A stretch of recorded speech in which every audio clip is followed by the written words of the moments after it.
Good afternoon and a very warm welcome to everyone joining us here today at the Malaysian Public Policy Competition, MPPC's annual roadshow, proudly presented by the International Council of Malaysian Scholars, ICMS. My name is Aileen and I will be your MC for today. Before we start, allow me to go through some of our house rules for the event today. Please maintain professionalism and be respectful to the panelists joining us.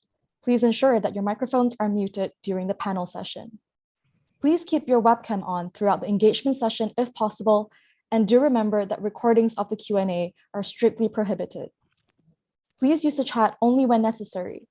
Instead, you may send your questions to the Slido link that will be sent in the chat later on. And in the event of any misconduct, we reserve the right to remove any participant if deemed uncooperative. I can see many new faces here with us today. On behalf of the organizing committee, we are as eager as you are to kickstart the event. As you may know, MPPC is an annual flagship competition that seeks to engage Malaysian students in a comprehensive public policy making process within a real-world context. Since its inception in 2011, MPPC has come a long way and is in fact entering its 12th installment. This year, MPPC 2022 aims to expand a greater platform for our participants with a new hybrid event structure and the publication of the winners' policies under an initiative titled Beyond Papers. These new initiatives are pioneered by our tireless MPPC team, spearheaded by our visionary Project Director Victoria and our hardworking Deputy Project Directors Li Ying and Jia Wei. Let's welcome Victoria, the Project Director of MPPC 2022, to deliver an opening address. Hello, everybody. Wow, thank you for the kind introduction. I wouldn't consider myself a visionary, but hello, everybody. Thank you for joining us today to kickstart MPPC with our annual roadshow. Our panelists here with us today will be sharing more on the policy side of a taste of what's in store if you decide to partake in this year's competition. A big thank you to all 4 of our panelists for taking your time this Saturday afternoon to share your experience with all of us here. Our team has really worked tirelessly to make this happen, so let's give them a big virtual round of applause too. We've really stepped out of our comfort zone this year and opened up the competition to new waters. Vaccination rates are high and life is regaining its pace, so we are here left to wonder, what lasting effects did the pandemic bring onto us? Hence, this year, we're challenging our participants to think techno and push themselves to consider the technological side of our country's dusty policies. Well, that's all from me. So without further ado, sit back, relax, maybe jot down some notes and enjoy the session. Thank you, Victoria. Now, most of us here are likely rather new to the concept of policymaking. To help provide some guidance and insight on the matter, we have invited a number of venerated panelists to shed some light upon the inner workings of public policy. And at the end of the panel session, we will be furthering your journey into the world of public policy with a more thorough look into what you can apply what you have learned today into a practical real-world context. Before we proceed, allow me to introduce our panelists for today, whom we are honored to host in the upcoming session. Please welcome Dr. Kian Ming, the MP for Bangi and former Deputy Minister of International Trade and Industry. After graduating from LSE with a Bachelor of Science in Economics, Dr. Ong went on to obtain a Master of Philosophy in the University of Cambridge and a PhD in Political Science from Duke University. He has also lectured at UCSI University and worked as a consultant with the Boston Consulting Group in KL. Let us also welcome Mr. Shahril Hamdan, the Economic Director Prior to his present work as the UMNO Information Chief and Deputy Youth Chief, Mr. Shahril had served as a policy officer to YB Khairi Jamaluddin and later worked for Malaysia. He has also worked with McKinsey & Co. as a management consultant, in addition to being a former CEO of an upstream oil and gas services company. And we are also joined by one of the youth movement's most influential advocates, Ms. Kira Yusri, the co-founder and education director of Undi 18. Nominated for the International Women of Courage Award and listed in Forbes 30 Under 30 for her work in social impact, Ms. Kira's impressive list of accolades, as well as her appointment as the Special Advisor on Youth to EU Commissioner Jutta Urpilainen, makes her stand out as one of our speakers today. And last but not least, we have Mr. Shazwan Mustafa, an Associate Director at Reens and Partners. A Chevening Scholarship recipient, Mr. Mustafa obtained a Master's in Diversity and the Media from the University of Westminster before working in a number of high-profile news agencies in the country, namely the Malay Mail and the Malaysian Insider. He has led the coverage of monumental national events, such as the 14th general election in 2018. It is also my pleasure to introduce our moderator for the panel session, John, who was the Deputy Project Director for last year's MPPC. A third-year medical student at the University of Malaya under the JPA scholarship, his strong interest in public health and health policy makes him the perfect person for the job today. John, over to you to kickstart the panel session. So, good morning, everyone. It is my pleasure to welcome all of you here today and host the 12th Malaysian Public Policy Competitions Roadshow. For today's session, we'll be exploring the realm of public policy and why it should matter to people like you and me.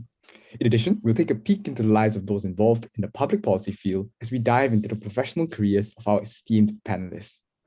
Last but not least, we will also explore how you can get involved in Malaysian public policy through a multitude of different ways, including our very own Malaysia. Before we begin, a poll is being released presently, as well as after the panel, to help gauge the overall impact of our session today.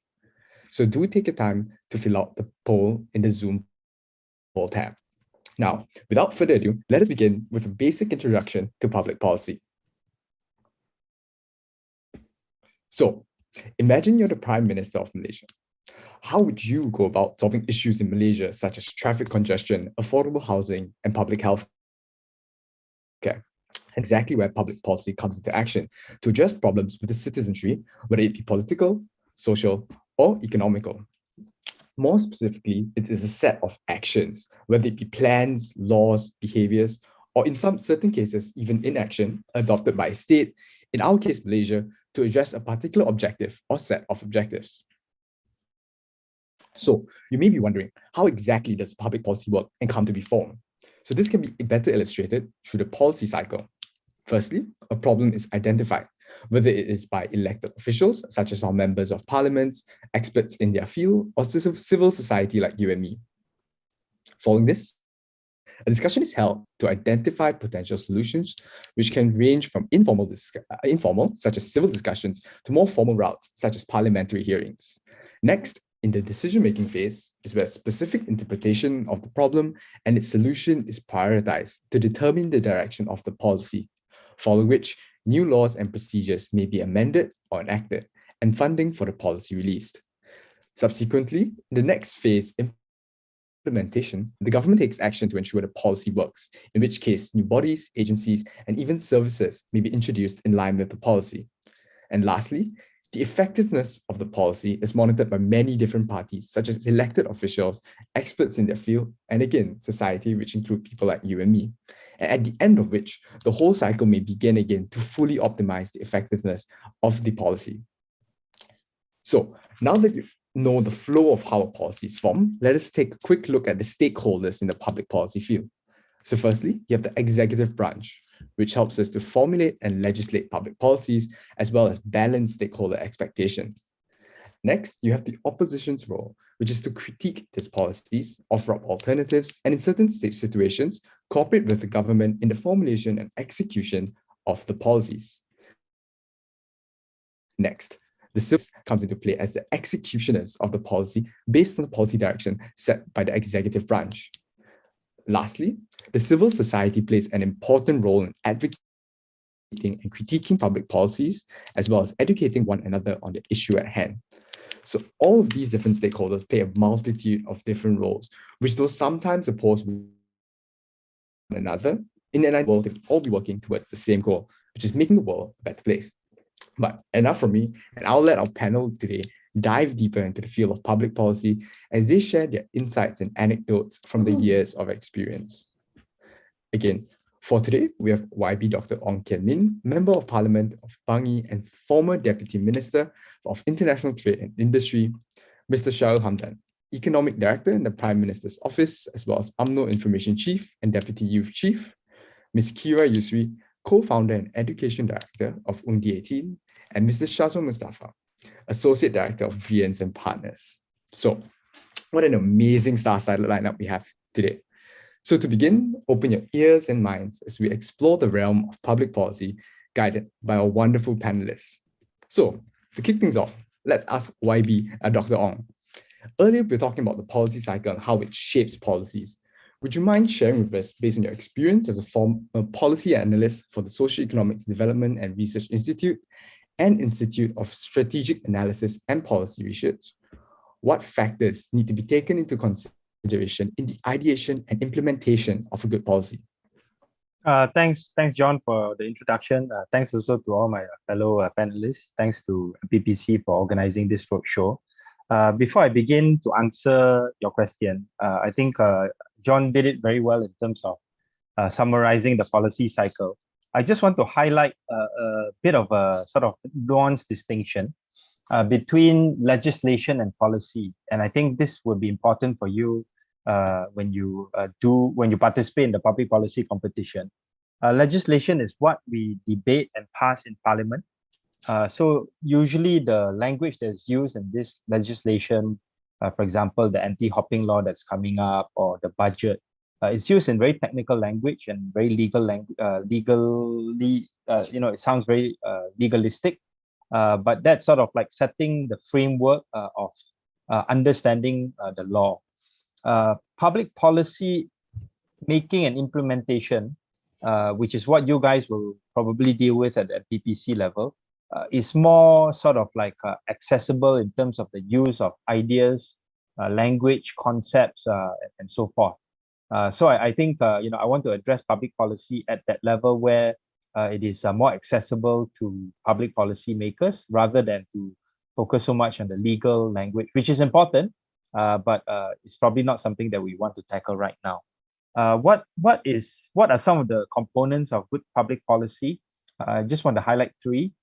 Firstly, the first component, I think public policy or good public policy is possible.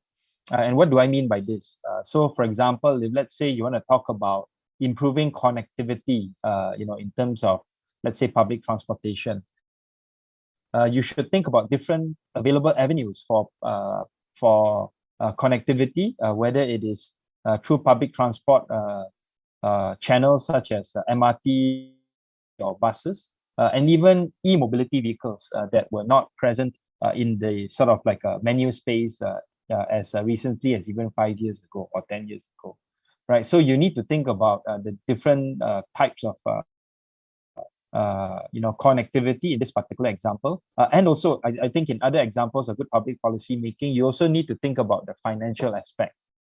When I mean financial aspect, this means how you're going to come up with the money to pay for this, how you're going to try to make this public policy financially sustainable if necessary, and also what are the kind of incentives that you want to put in place in order to nudge behavior in this particular public policy in a certain way, right? So you should try to be as comprehensive as possible to show that you have a broader understanding of public policy, in different arenas. That's the first component. Second component of good public policy is that you actually think through the process of how you want to implement the public policy in question, right? Because there will be, certain ways of implementing that may be more palatable or easier for the different stakeholders to accept. And then also in the process of implementation, you should also factor in feedback mechanisms. So that what public policy is that you actually think sort of like shortcomings or shortfalls that you expect in the system can be sort of like even taken care of or addressed within the public policy proposal that you're making in terms of having those kinds of feedback mechanisms and feedback loops. The third area of good public policy making is that you should always think about how you want to manage the different stakeholders that John talked about in his policy cycle. What are some of the potential sort of like potential stakeholders' concerns, even objections, to any public policy, even though there may be it may be positive overall. There may be some people who would lose out, or small groups that may be particularly troubled by certain new public policy introductions. So how do you want to address the different stakeholders that will have different pain points when faced with different public policies? I'll stop there for now and probably can address other things along the way, and also my fellow panelists will have other things to add as well. Thanks, John. Right. Thank you for sharing I'm Dr. Ong. It's interesting to mention three things: comprehensiveness, importantly, feedback mechanisms, as well as stakeholder management in the implementation of a good policy. So now let us explore the different external factors that contribute to an effective policymaking process. Democratic reform. Given your experience with Undi 18, public advocacy, and grassroots movements that play a vital role in pushing for such policy enactments, what can you tell us about the advocacy scene in Malaysia, and how would you say the social movement here has matured throughout the years? Yeah, thanks for inviting me, and it's quite scary.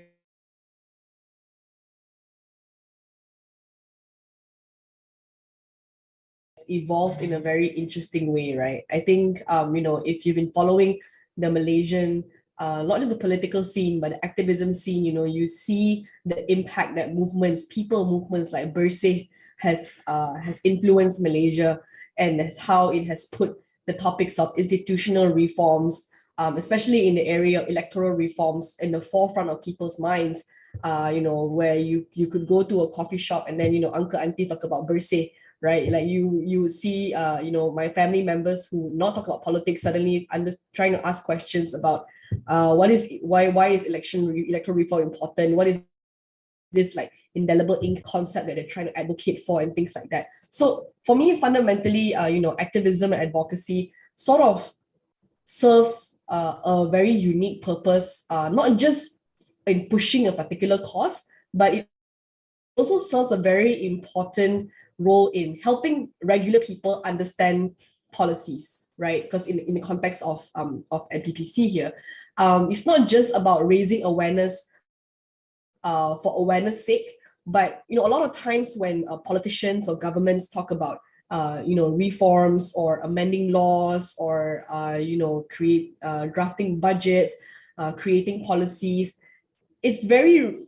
rare that these are topics that regular people will talk about constantly, right? However, citizens would always be worried about issues. They're worried about their rights, they're worried about their employment, they're worried about their education, they're worried about the future.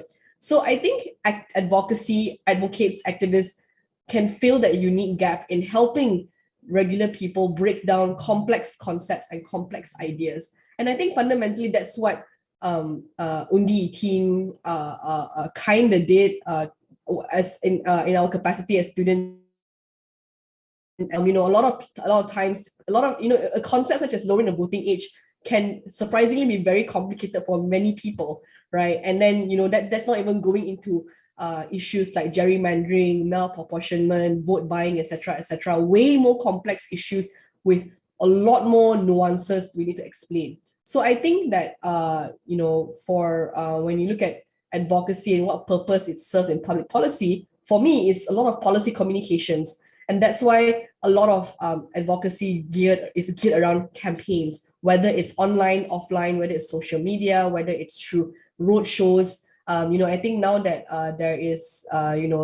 we don't know when elections are going to happen, but we know it's coming soon. You'll see many, many more groups and NGOs doing road shows. I mean, you guys are doing one of your own. Bersih is doing a Ketuanan Pengundi campaign in every state, where they highlight the importance of going out to vote. Undi we're running an Undi campaign where we meet with different political parties. I think we've met with almost every political party to encourage them, to pressure them to put forward fresh faces in elections. But at the same time, getting young people to talk about policies as a way to pressure parties to include that in their manifesto and not just rely on sentiments to campaign for their parties. So, I think whether it's healthy or not healthy, or whether it's sufficient, with everything, I always believe it's a work in progress. Because there's no perfect destination, in my opinion. You always have something to improve on.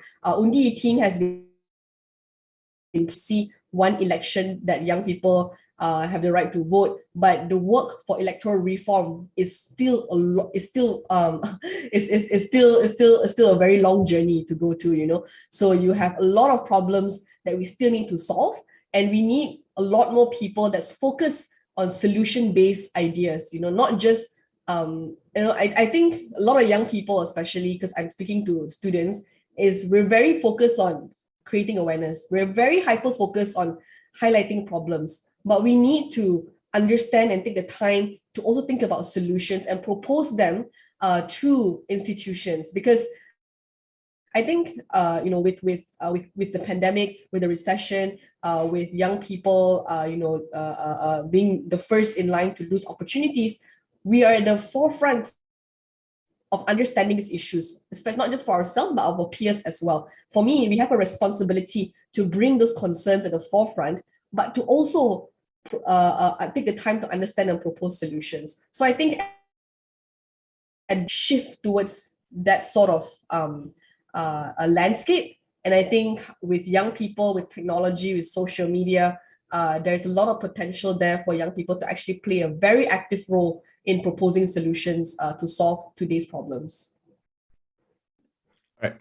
Thank you so much, Kira, for your interesting take. So there will definitely be chance later in the during the panel session to explore more on what student activists or what those interested in advocacy can do. So now, for our Zoom chat, as well as those on our live streams, the Slido link should have been sent. So at any time throughout the panel session that you have any questions, do submit your questions there and we'll address them during the Q&A session later. So now we've heard all about the formulation of policy and some of the external factors involved in it. Let us talk about some of the challenges that are faced in the policymaking process. So Mr. Shahril, it is acknowledged that there are often lags in the process of establishing and implementing a policy. So what are some examples/types of these lags that you see, and how can Malaysia do better in addressing them? Yeah, thanks, John, and thanks to all the fellow panelists and everyone that's who's watching. So the question is, what are some of the lags in policymaking, and how might we do better? I think in terms of lags, there are various, and this is not specific to Malaysia. It's general to anyone and anywhere where policymaking is relevant, which is everywhere, obviously.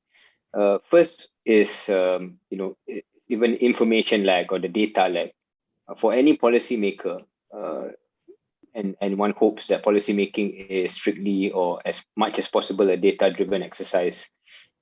To first collect the data and to get the data that is going to inform whatever policy position you have, there's a lag there, right? So even the exercise of getting that data is not immediate. But in the event you get past that lag, then there is the acknowledgement or recognition lag, where the policymaker would recognize that there's a particular trend that is meaningful, which informs a particular position. So say, to be specific, state inflation, right? If you wanted to do something specific about inflation, you would have to recognize that there is an inflation problem based on data. And 1 month's data, that's not enough, right? It probably needs a trend of sorts for you to then take a stand and take a position.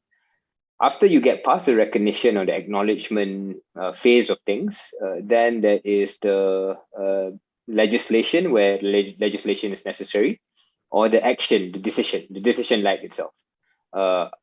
And that's where stakeholder management becomes key. That's where in the decision making that this particular stand on this particular position is useful and helpful is also key. So I can see how that's also a long process, and sometimes you get stuck there.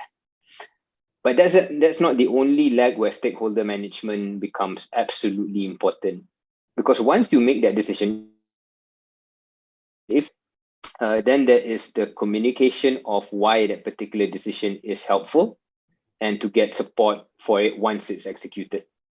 So that fifth lag or fourth lag stands alongside the effect lag, if you will, which is that once you've already made that execution, the effect of what you are hoping to achieve also takes time, right?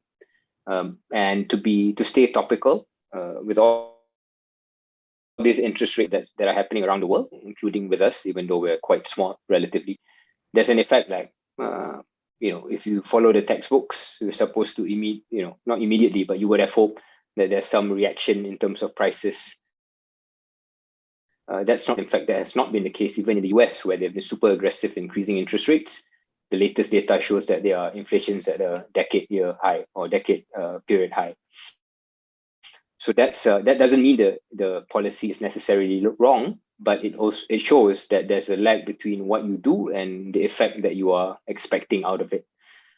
In all phases, there are various challenges, and in all phases, if you don't get past certain, if you don't win the argument, then there's always the temptation to roll back, to pull back, and that's where, as policymakers and as young aspirant policymakers that are on this call, that's where you have to have that experience and go through that process where you stick it out, and experience will assist in ensuring that you are best equipped to stay on a particular course, even though you will find that with the best of intentions or the best of data, if you don't win the comms argument, and I think YB Ong can attest to this when it comes to ICET or anything like that he might believe in, you will be forced to roll back, because that's just the nature of democracy, right? And if you get hit too hard, it's difficult to win the argument. The second part of the question was some of the examples. I wanted to, maybe I'll stick with interest rates, because that's also where how you manage this lag, right? And how do you make sure that you're making the right decision? I think one is a constant challenge which you will never fully win, which is to stay ahead of the curve. And speaking again generally, there's already conversations around whether the Fed in the US are raising interest rates too aggressively. Even though you just had the latest inflation numbers, right? There's already thinking that because of the effect lag, are we going to push this too hard, whereby the landing for the US economy will be too hard? And once the landing for the US economy is too hard, the landing for everyone else is too hard lah. So even as you are waiting for the initial effect of your policy to take effect to happen, there's already thinking, and they must always already be thinking, at what point do you stop and what point do you change course? So that sort of forward-thinking process, that sort of judgment calls based on the limited data that you have, given all the lags that I mentioned, that's also part of the challenging aspect of policymaking, that we can never ever get perfect, but you hope you get less imperfect than others or than in the past. All right, thank you so much, Mr. Shahril, for some great examples of challenges one might face in the process of making a policy. So next, let us explore the role of an important player in the public policy field that we have yet to discuss, the media. So Mr. Shazwan, based on your experience in the industry, in your opinion, do you think that conversations about public policy in the media are made sufficiently accessible and understandable to the public? Thanks, John, and I'd like to thank MPPC for inviting me as a speaker alongside the other speakers. I'm honored to be here. I think to answer that question, do you think that conversations about public policy in the media are made sufficiently accessible?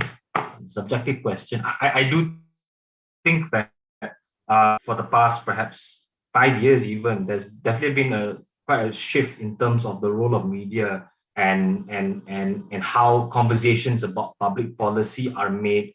The issue of public policy was seen, I think, roughly quite within the domains of your policymakers, and something that's perhaps quite separate.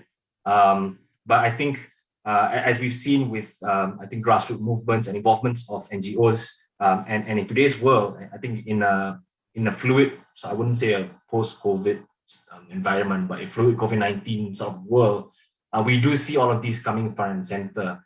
And I think in defense of, I think, media organizations, be it perhaps paper or print or even online, there have been attempts to sort of, I think, roll out explainer stories with regards to important issues, policies that before they become legislation. But the challenge with this, more often than not, has always been the fact that media organizations themselves are often limited by the constraints that they work within, right?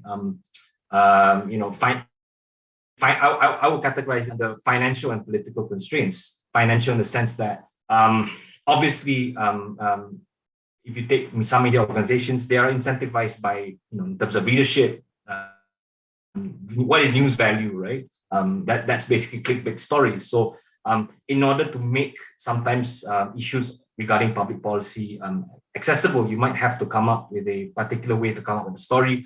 And this might not perhaps be the most sexy thing to come out on social media. I mean, as a story, I'm using the challenge here is that a lot of times, whilst I think members of the media stories have taken the backseat in sort of in placement of, I guess, other stories that would perhaps reach more views. And these are basically lifestyle or clickbait stories or something a politician says in parliament. It's always a nice way to blow things up.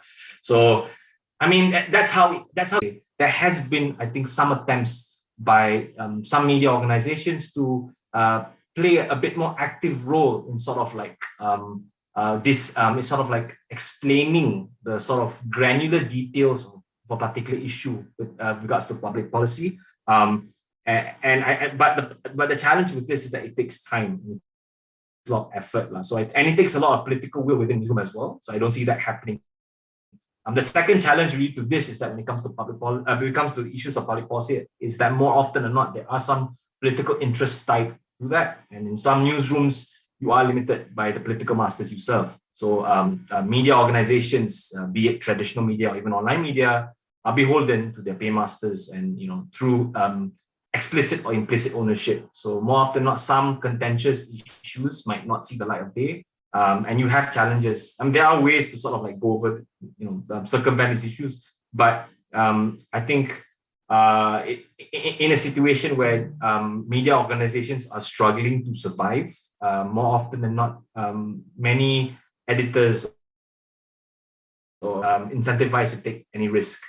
But having said that, what is good, I think, within the context of the current way of things is that there is a role, and I think Kira brought this up earlier, social media platforms and sort of like providing that balance. So you don't have to rely traditionally on media organizations, right? To sort of get your views across. People have utilized TikTok to some acclaim to sort of extrapolate information and to sort of like give and explain of what things work and how things matter. And it's sort of open up a whole new variety of possibilities to, like, in terms of audience penetration. And that's, I think, much more organic and fluid than some sort of traditional media organizations can ever hope to be. So you on one hand, you have the media and what their supposed role as the fourth estate and the kind of like philosophical conundrum that they face, right? How to effectively play out their role and their issues and challenges. But on the other hand, you have social media platforms as a tool to sort of balance that. And in doing so, they've kind of forced some media organizations to take stock of what's happening. It's like, hey, look, if we don't get ahead of this, you're not going to get ahead of the story. And basically, we're going to be reactive to your social media platforms. So it's a bit of a back and forth. But I think that that's very interesting and quite healthy, just because it forces different parties to get out of their comfort zones. All right, thank you, Mr. Shazwan. Those are some interesting insights from the industry of media. So now we've heard a bit about the insights into the field of public policy from different perspectives. Let us get a bit personal with our fellow panelists as we talk about their journey from their youth to where they are now. So now, why don't we get each of the panelists to share with us very briefly how they discovered their interest in the field of public policy. So why don't we start with Ms. Kira? Is it because I'm the youngest? Okay, sorry. I think my journey into advocacy specifically has been quite interesting. I wasn't, I didn't actually attend any university rallies. Contrary to popular beliefs, my first time at a Malaysian protest was last year at the Undi 18 protest. I'm not, for a long time, I was not like, a protest person, in a sense. But I studied overseas in the US, and I was involved in Malaysian student politics there among the Malaysian diaspora. So I was aware of ICMS. I was in the second cohort of MSGA. I formed our own student organization in the States. And then that's when we started to get to know, the Malaysian embassy, Malaysian politicians a lot more.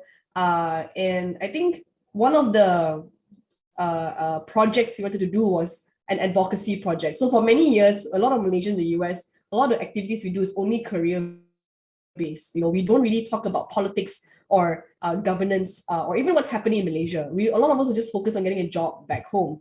But in 2016 was the year Donald Trump became president. Brexit was happening, and it was a lot of political conversations happening, and the Malaysian diaspora was, also contributing and talking about it. But then for us as students, we were like, how come we don't see this kind of political vibrance?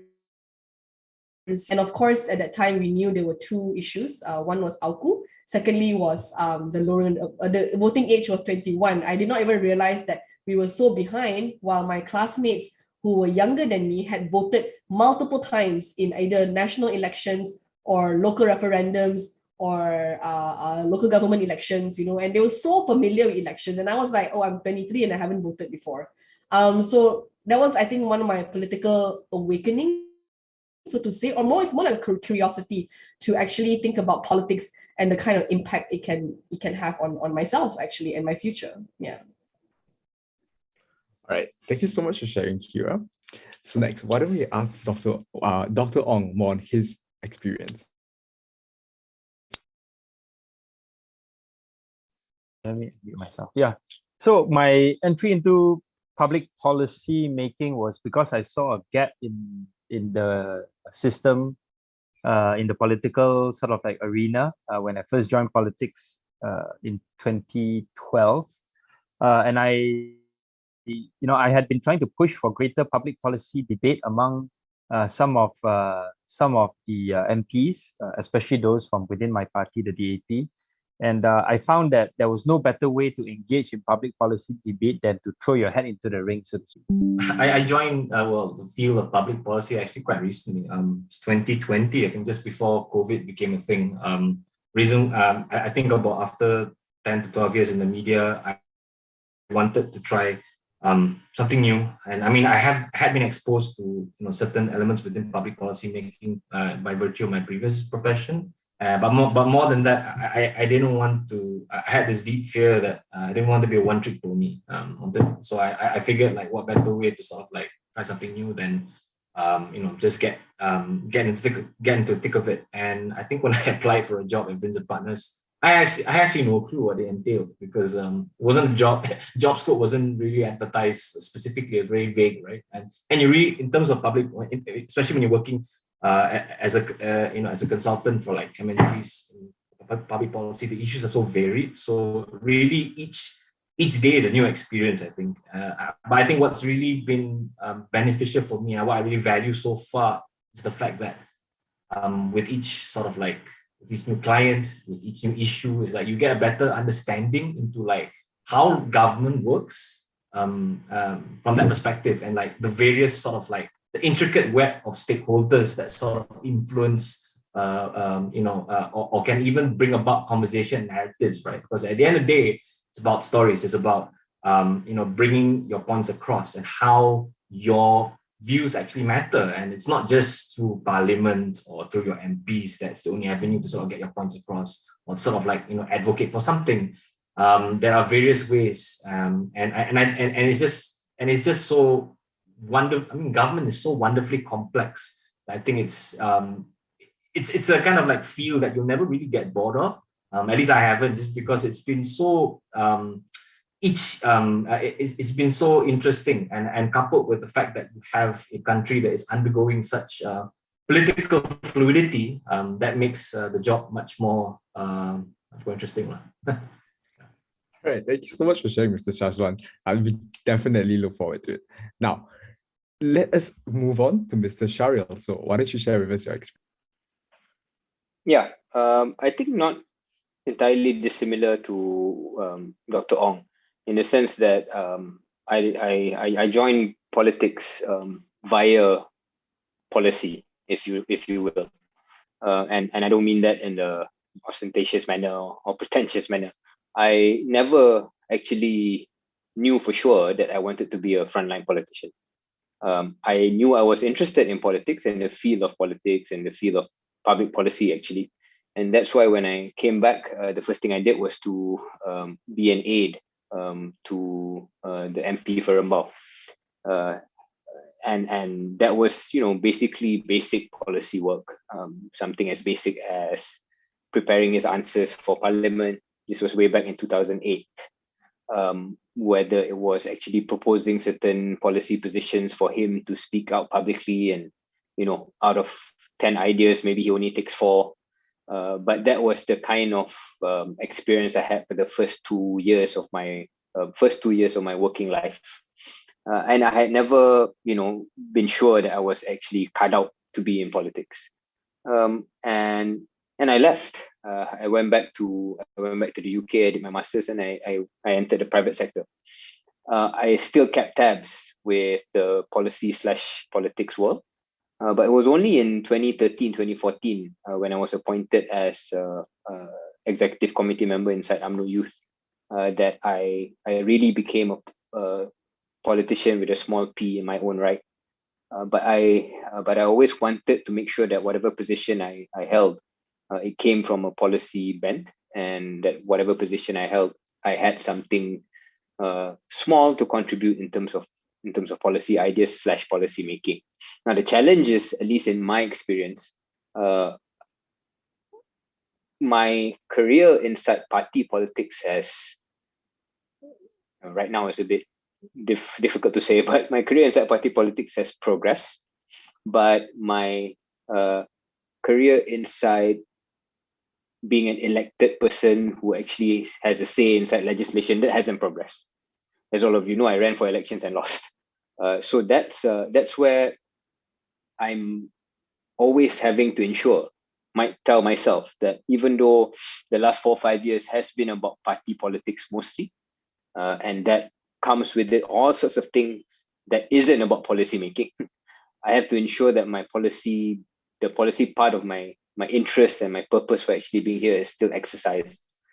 So that's been helped a bit with the current position I have inside PM's office. And just like Shazwan said, government is wonderfully complex, and I haven't had any other opportunity better than the current one to see how complex it is.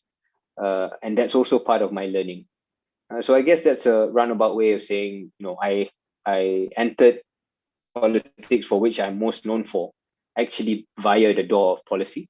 And if I'm not careful, I could just entirely become a career politician and simply become tactical in terms of politics, which is what I generally don't want to happen. So hopefully the policy making, policy influencing part of my career can progress at least in tandem with the more cutthroat party politics stuff that I don't think you guys want to know about. Right. I do hope that Shahril can maintain the policy consistency part, despite all the other challenges that I think all politicians, regardless of political party, faces. Yeah. A bit harder in mind, bro. Definitely. So thank you all to all our panelists for being so candid with us, and hopefully those in the audience can relate to some of the stories told earlier. So for the benefit of those on the floor who are interested in a career in the field of public policy, let's explore some common myths in the field. So Mr. Shahril, again, with your work in the government, is it necessary to have a degree in law/politics/public policy/international relations to make a professional career out of policy making? And if not, what are the academic backgrounds of those you work with or cross paths with? Very good question. I guess going back to what we've all said, stakeholder management, right? So it depends who you mean. In Malaysia, policy making it involves so many circles, overlapping circles. So you've got the politicians who are elected, you've got the politicians who are not elected but are influential, you've got the civil service, you've got basically civil society exacting more and more pressure, quite rightly, and influence in terms of policy making. So it depends where you want to speak in that chain, right, or in that galaxy, if you like. But maybe I speak on two parts lah. One on the politician bit and on the civil service or the policy making, that actually whose job is actually to enact policy or to come up with. So when it comes to politicians, I interact with a wide array of backgrounds. For every Ong Kian Ming, there's also another guy who is an SPM leaver. And no one can say one is more qualified than the other. And I think even YB Ong will attest to that, right? Because everybody, this is Malaysia. It's a different kind of set of expectations to be a politician. However, I will say that we do need more. We need to make sure the balance is a bit more tilted towards those with at least the right kind of policy making and decision making capabilities. And what I mean by that, choosing my words very carefully, is your thought process, right? The thought process there has to be a logic to whatever you're doing when it comes to policy making. You may come to a different conclusion than me, but if there's a logic behind what you're doing, then I think I can, one respects the process, right? The process is very important. And does that mean you need a degree in public policy and in law? I don't think so, except for those kind of areas where you actually need to be a professional. You actually need to have a legal background to speak authoritatively on certain things. You need to be an engineer, right, to speak authoritatively about something that's related to that. You need to be a mathematician or statistician, sure. But by and large, no, it's more of the thought process. Now, is there a correlation between the capabilities of your thought process with your academic qualifications? Sure. And that's where I think a mix between the kind of academic qualifications is important. But when it comes to policy making, I think we should aim and strive to get to a point where when it comes to real policy making, you need to be properly qualified. Doesn't mean you have to be of a particular discipline, except for those exceptions I said. But I think we should expect that high-ranking politicians who make decisions and high-ranking civil service, which is already the case, are at least university graduates when it comes to the areas that they're making decisions on. And I think the civil service, from what little I've seen, they're quite decent, and more than decent. It's more of the environment that they operate in. Are there politicians who exact on non-civil service people who are in offices of state who have undue influence? That's danger. And if I can make it, extend my answer a bit and make it a bit more personal to me. There have been other people who sat in this current position that I'm in. It came in different titles. Some have been economic advisors. I'm not actually an economic advisor for the 10th time. People think I'm an economic advisor. I am simply the head of the economic division inside the PM's office with 3 people under me. But my point is, without being too specific about who, what, and when, some people in my positions previously have used that influence to decide on things that perhaps he or she should not be deciding on, including who should be GLC appointees, including which companies should the taxman go after. See, that's where you then encroach upon the civil service space, right? And I made it clear to myself and to everyone, I will not be that person. I will simply be a staffer inside the PM's office. I advise, and where it's necessary for me to speak publicly, I will, but most of my counsel should be private because I consider myself merely a political appointee inside an engine that's already in place with PTDs, i.e. the senior civil service, who are there, who know stuff more than I do, who know the inner workings of government far better than I do. I simply I provide high-level direction. I get their feedback. Where I need to brief the Prime Minister, I do. And that's the scope that I define for myself. The problem is, inside government currently, it depends on you making that decision. If you wanted to have an outsized influence, you could. And that's where I think, whoever is in power, whichever party is in power, needs to curb this. We need to have some systemic, structural, institutional curbings of this. Otherwise, special officers can have outsized influence. And special officers are not civil servants all. Some of them are just political appointees, right? political secretaries, SUSKs, these are all folks who are not from within the civil service, not democratically elected, don't have the mandate beyond simply serving the minister. So I think, to be a bit more specific, these are the guys who have a lot of influence. They need to be properly qualified, number one. Number two, they need to know, and there needs to be a limit to what people like me can do beyond the job remit, because I think there needs to be respect or boundaries between people who are actually elected and the civil service whose job is to execute the policies of government, whoever is in power. Right. Okay. Yeah, John, can I just add a bit to that? I think what the point that Shahril made is actually very important, because most of the time, ministers, deputy ministers, they don't really have that much time to do the implementation of their policies or the thinking behind their policies. So they depend on their staff, especially their sort of like their office staff, to give them ideas to execute some of these things. And this is especially important at the ministerial level, what more so at the prime minister's level.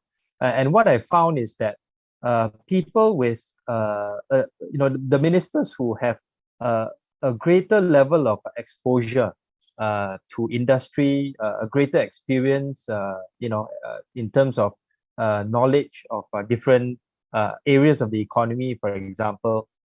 These are the kind of people, these are the kind of politicians that will put in more competent staff around them who are able to execute and implement better, right? So it's not so much about having the right degree from the right places, but it's about having the kind of right experiences and the right acumen and foresight to be able to put in people around you that will make you more effective as a minister, and not try to usurp your powers for themselves.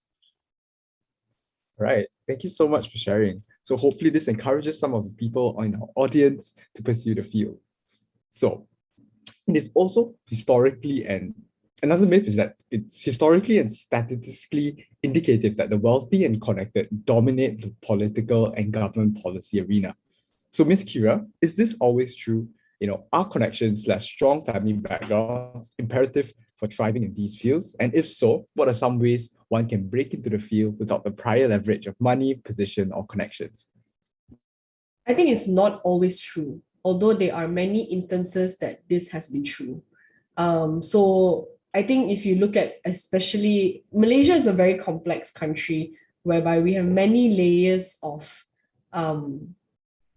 intersectionality, right? When it comes to talking about privilege, talking about status, not just in politics, but just in general for opportunities. If you are a certain, if you're born with a certain family, if you're born with certain advantages, privileges, you are naturally, your journey in life is just much easier, right? So I mean, on a personal level, I never. My parents are not politicians. I've never interned with a political party. I wasn't a Perdana Fellow. I wasn't, I never joined all these organizations. I mean, even comparing with like student organizations in the US, UKEC is way, way, way cooler than what we had in the US, way more sophisticated, right? So, I think, however, it doesn't mean that if you don't have any connections or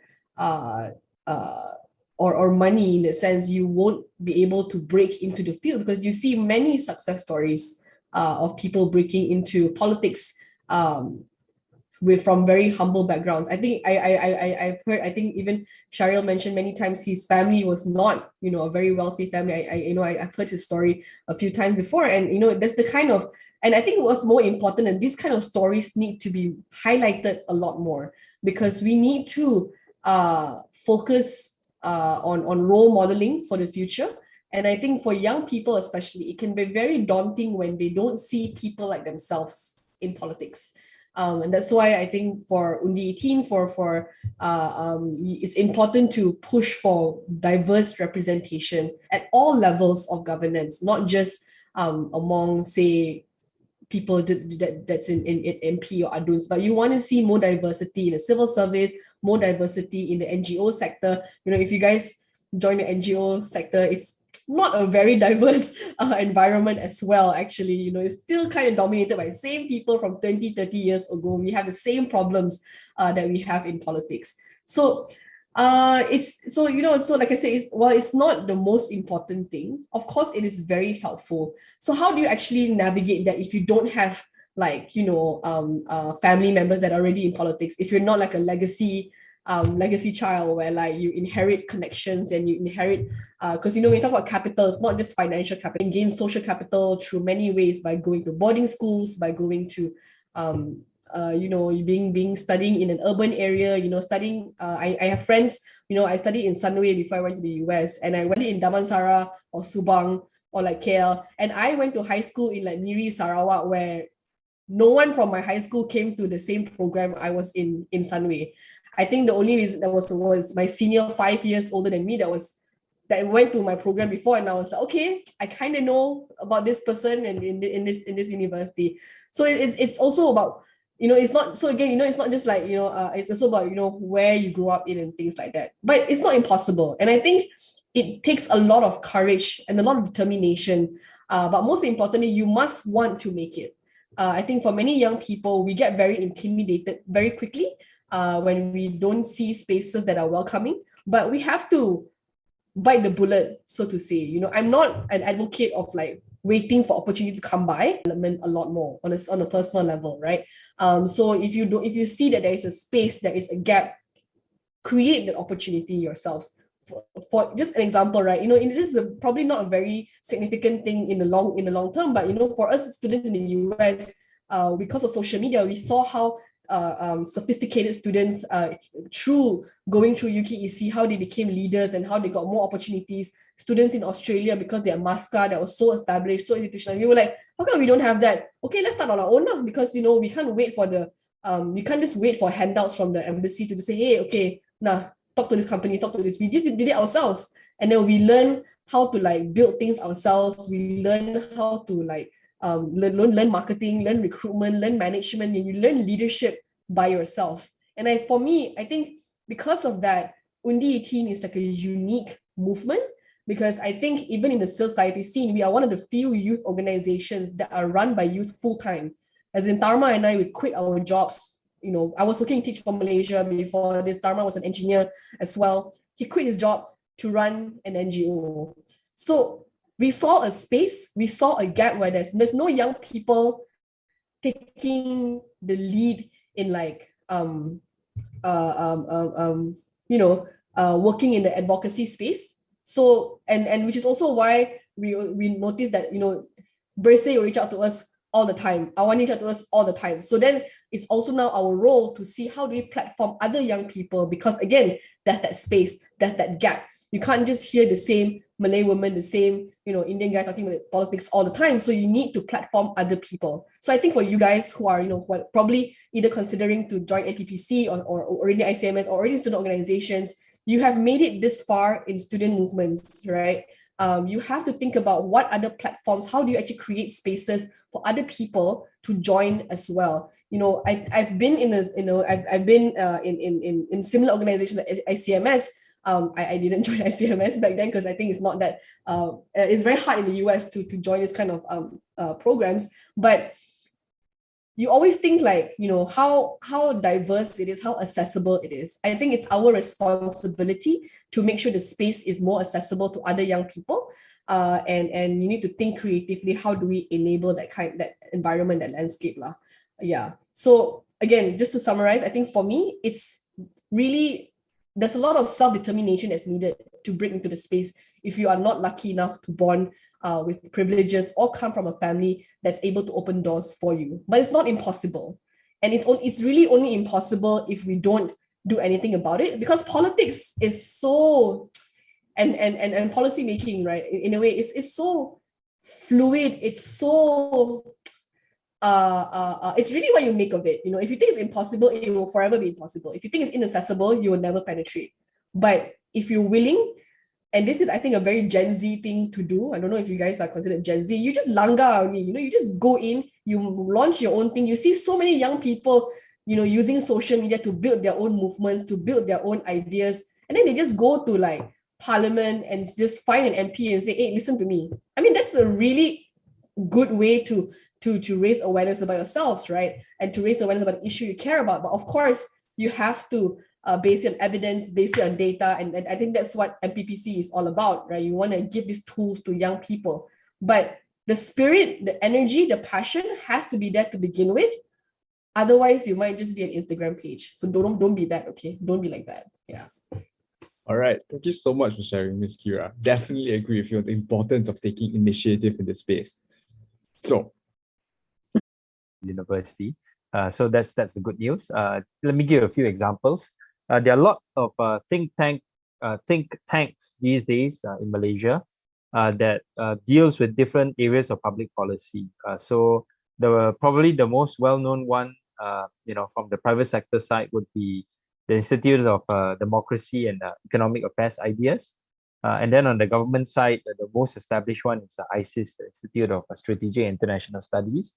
And then there have been others that have also, popped up along the way. I regularly work with the Research for Social Advancement, or REFSA, a think tank that is like a center-left think tank.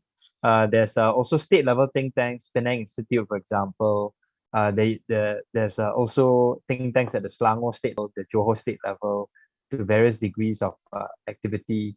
And then there's others like MA research and all that. So this is one way in which I think you can expose yourself to more on the public policy nuts and bolts research areas.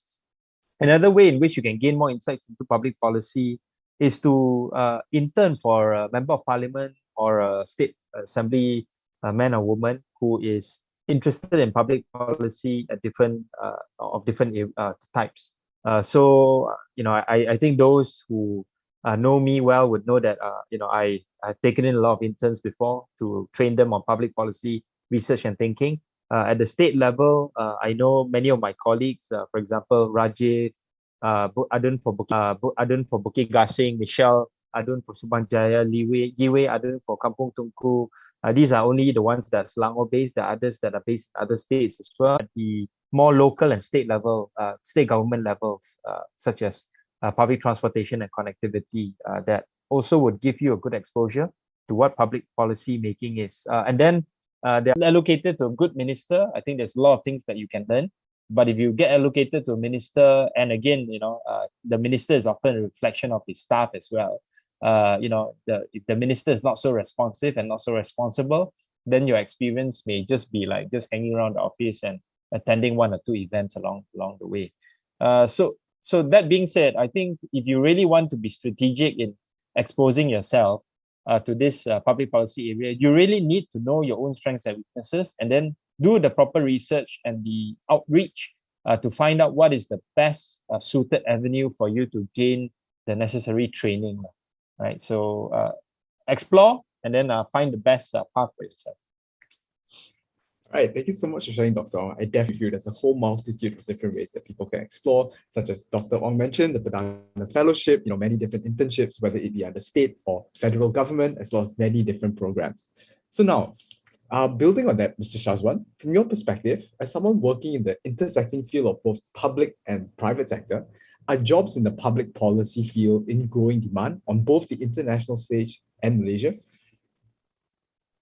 Yeah, thanks for the question. I would say from my experience so far, there has been growing.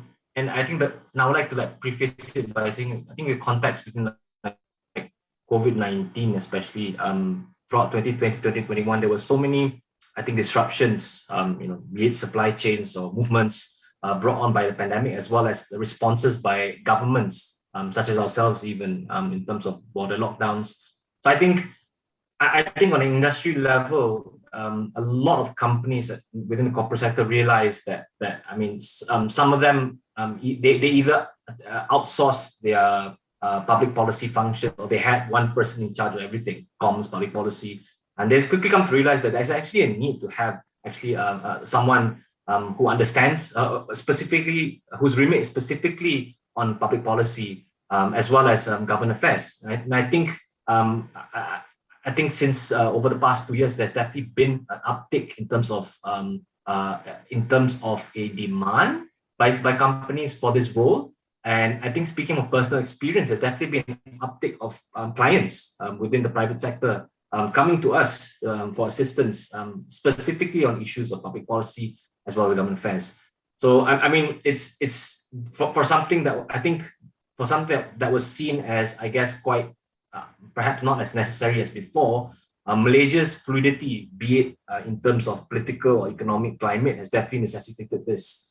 I think YB Dr. Ong has given a very good sort of examples of how you can get started, right? So I won't go into that.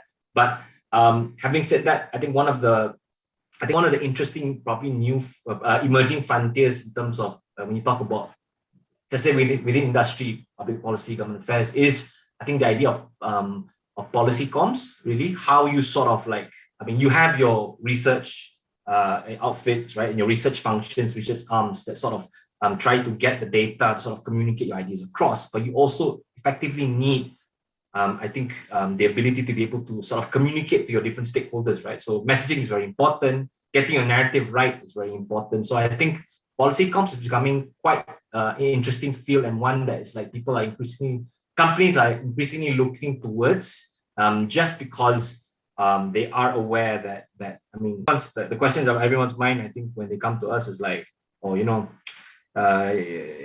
what happens if the government changes, right?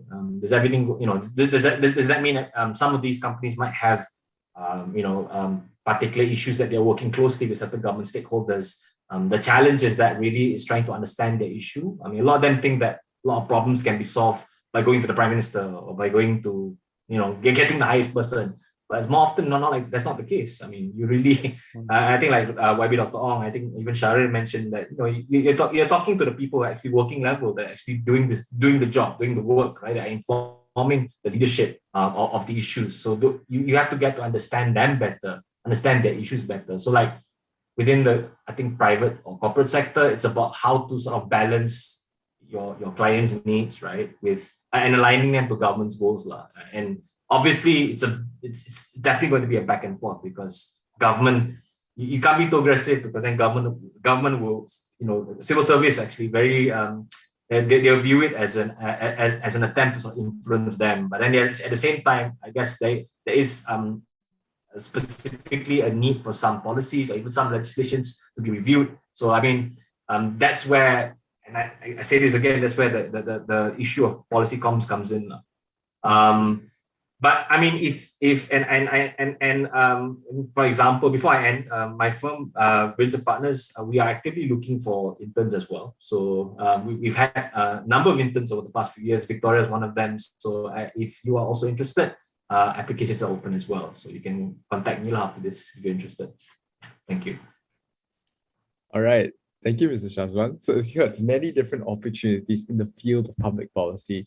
If you're interested, all you have to do is just take the initiative to research more about what your strengths are and how you can get involved in the field. So now that we have a better idea on how each of us can work towards getting involved freshly in the field of public policy, let us explore the role that each of us play now in public policy, regardless of our field or profession. So in Merdeka Centre's National Youth Survey in 2021, 66% of respondents aged 18 to 30 believe that public officials and politicians do not care about what they think. 70% said that they were uninterested in information related to politics. 78% felt that politics and the government seem to be complicated and that they can't really understand what's going on. So, Ms. Kira, as an activist for youth voting rights, youth empowerment must have been at the forefront of your campaign.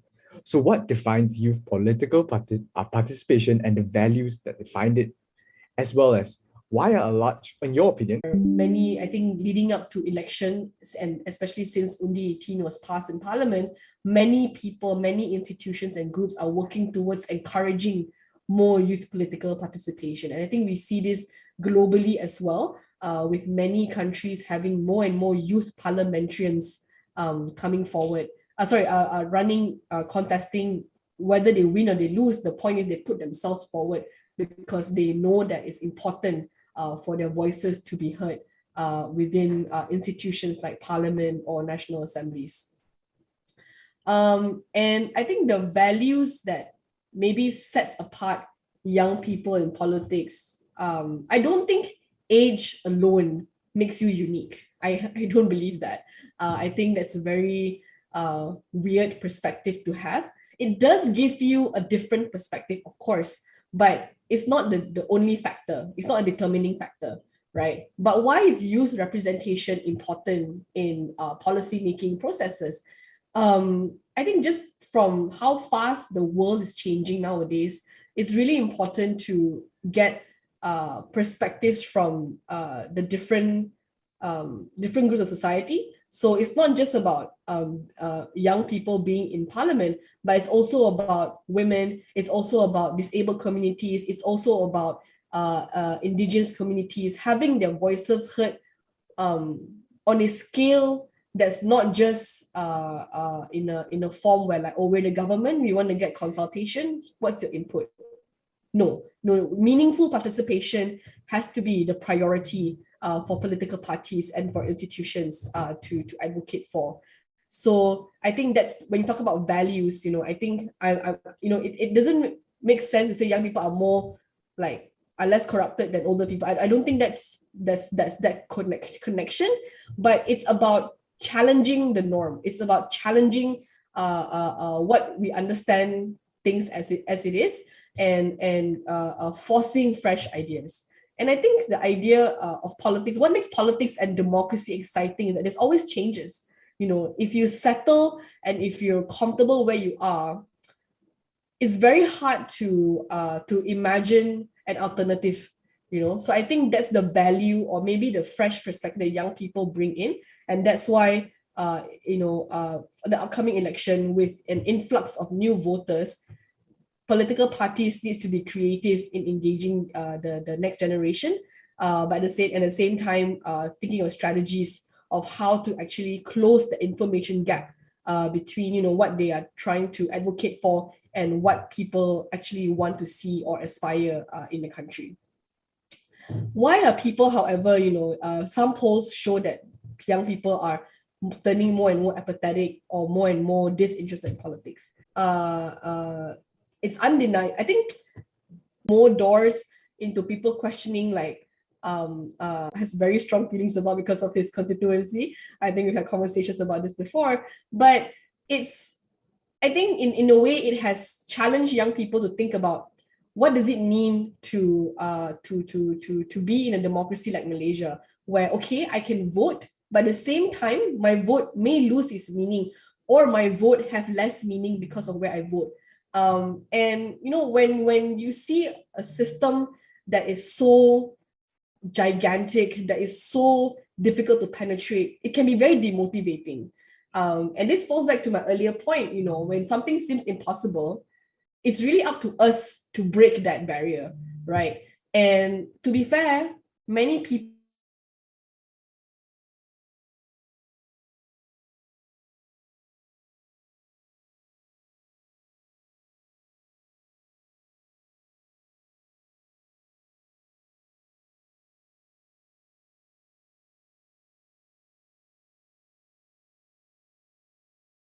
forest conservation and ecological fiscal transfer.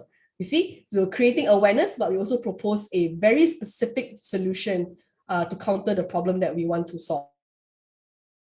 We have Undi Saksama, which runs a campaign called Undi Ketiga that aims to bring back local government elections. So through these platforms and this campaign, they don't necessarily advocate for certain parties or certain coalition or whatever, but they're all policy-centric and problem/solution-centric, right? So we want to get people excited. So from the Undi Ketiga campaign, for example, we ran a simulation of local government election in Shah Alam. We collaborated with the Shah Alam City Council, with DEP Councillor Shakir and also YB Eng Zihan.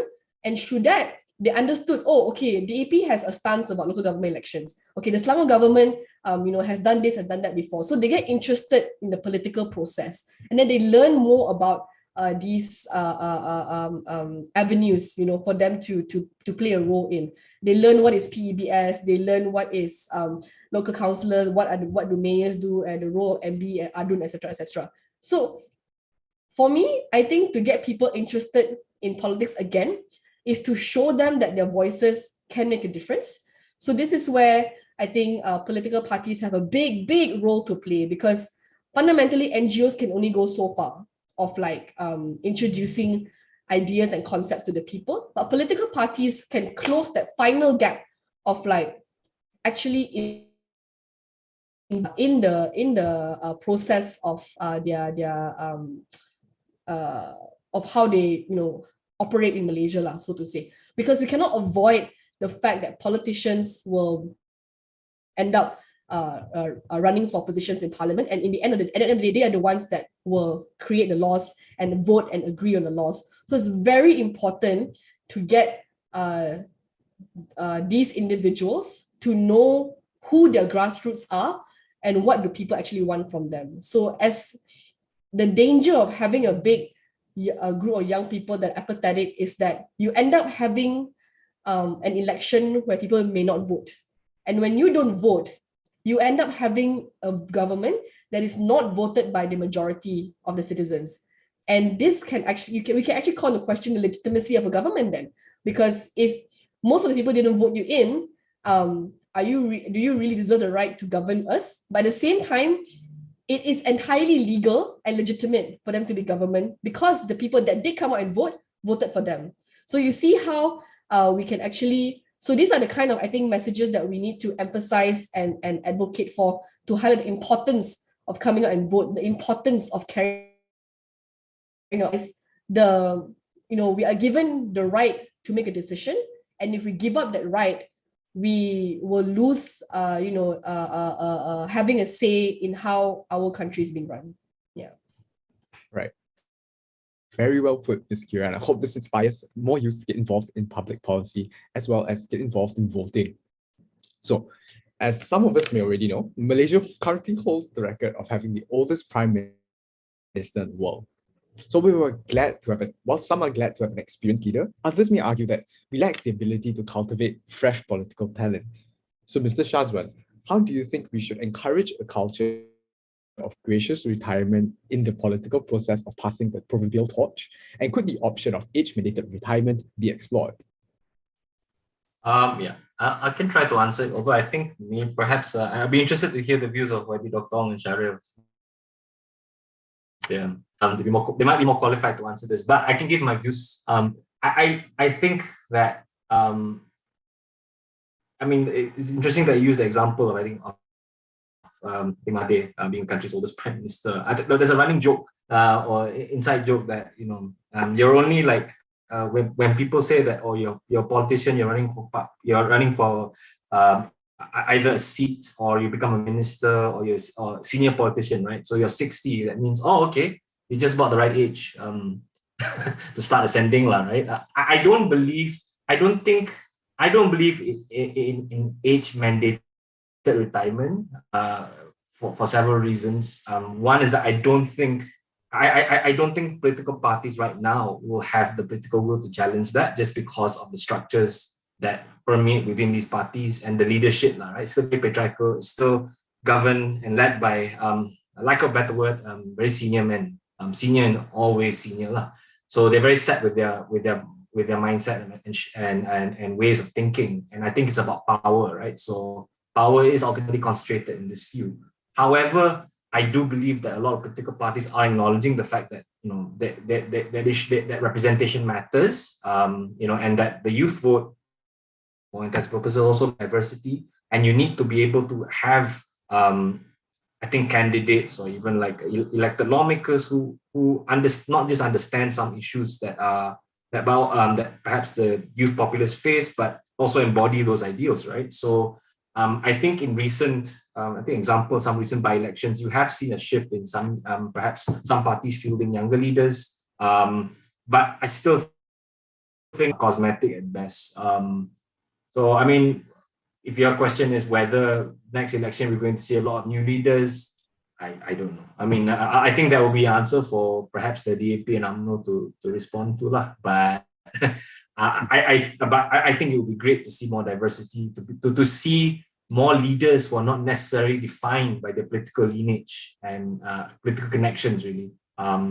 I think as Shahril mentioned earlier, leaders or aspiring leaders who sort of built their craft or cut their teeth in public policy. That'll be very interesting to see in next elections, and I hope that'll be the case. I'd like to perhaps extend the question to YB Dr. Ong and Shahril for your views. Yeah, maybe I go first. I was quite surprised to see in the recent Malacca as well as Johor state elections, whereby UMNO actually fielded, a very, a slate of candidates, which I think, if I'm not mistaken, more than one third, and in fact, in some cases, I think more than half of the candidates were new candidates. So I think that set a good tone. And even in Johor, you can see the Menteri Besar is actually younger than myself, and his exco is also comprising mostly younger people. Not many older than 50 years old. So I think there's a fresh start. I think it's sort of like kind of demands that I think the country is trying to push for.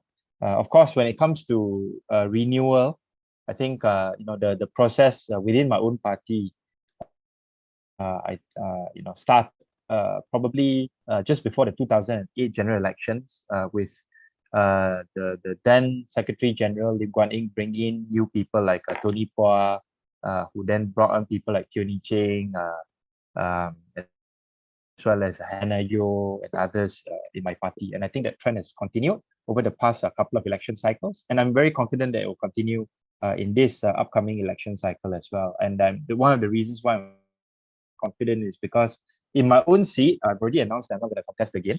And I've announced my successor. Hopefully the party would also approve of somebody who's younger than myself, a young lawyer by the name of Shahrizan Johan, who's only, I think, 39 this year.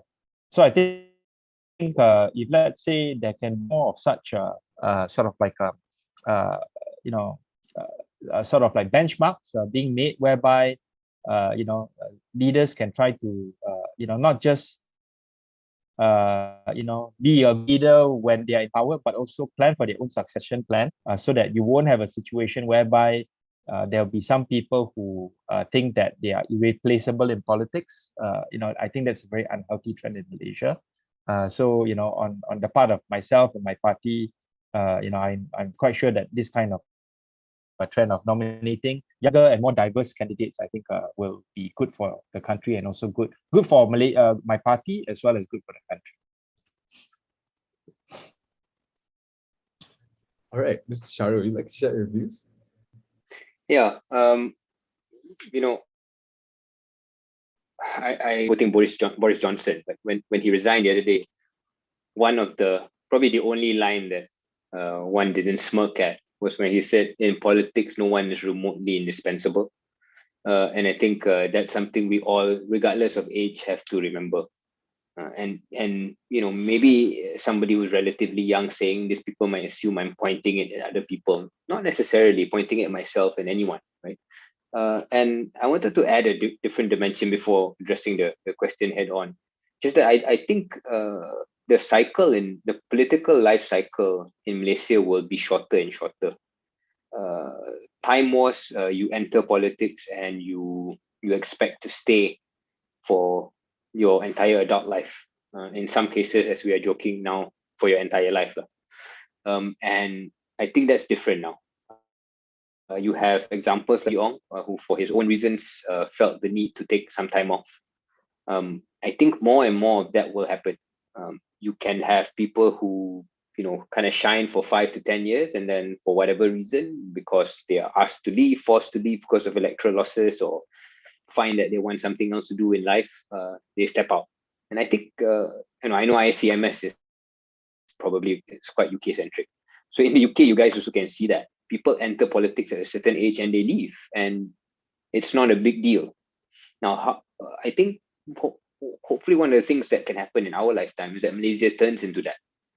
And I think that will have tremendous positive outcomes, because then people who enter politics don't feel that it's their birthright or their right to stay on for as long as they want to. They prepare as well, just like YB Ong said, succession plans, train other people below, and think, and also for themselves, they plan for a life after politics. And I don't think, in my experience so far, I've seen many people take that view, at least in my party. One stays in a party, and then you always assume the best lah, that you will win, and then you'll continue, and you'll find a way to just land and be in the system. And being in the system and being with a position is seen to be like an absolute must, and to even entertain a thought outside that voluntarily is just out of the question. And I think that has to change, because once you do that, like I said, positive things come out of it. Now, on the specific question about young people and whether the next election will see more and more young candidates, I think so. As YB Ong mentioned, my party has started that process to try to cleanse itself of the image of being simply about the same old men. So we're trying our best to do that, and hopefully in the general election, which is really where you can really prove it, right? That also is the thing that happens. Once we get past this of not enough young people in, then we need to move to the second order question, which is that why young people? So for the past 5 to 10 years, we've been just talking about put more young people. Slowly, also we talk about put more females. Those kind of first order diversity questions are being asked, and we are responding to it imperfectly, but we're responding to it, right? Very quickly, to mature as a democracy, we need to move and say, why are we putting young people? Who is this young person? What does he or she actually stand for? And I love what Kira said just now. You can't dine out on this idea of being young forever. Because one, you're not going to be young forever. Two is, okay, you're young, so are you bringing in views that are really different? Are you more informed about today's and tomorrow's challenges than your 40-year-old peer? If you're not, you're simply just bringing a body of a young person. I think the Malaysian polity will wise up enough very quickly and say, if you're just dining on the fact that you're in your 20s, then sorry lah, that's not good enough. So I think this sort of swing back and forth between it's cool to be young and be a young politician to being a young politician means you actually have to show why it's worthwhile to put you in place. I want to see that swing, because I think it's a back and forth that is a productive back and forth, so that we get to a better place in terms of electing the right people. All right. Thank you, Dr. Ong, Mr. Shazwan, and Mr. Shahril, for all your wonderful insights into the question. So next, we've already explored a bit more on how youth can and what youth can do to effectuate policy enactments and changes in the country. So maybe Mr.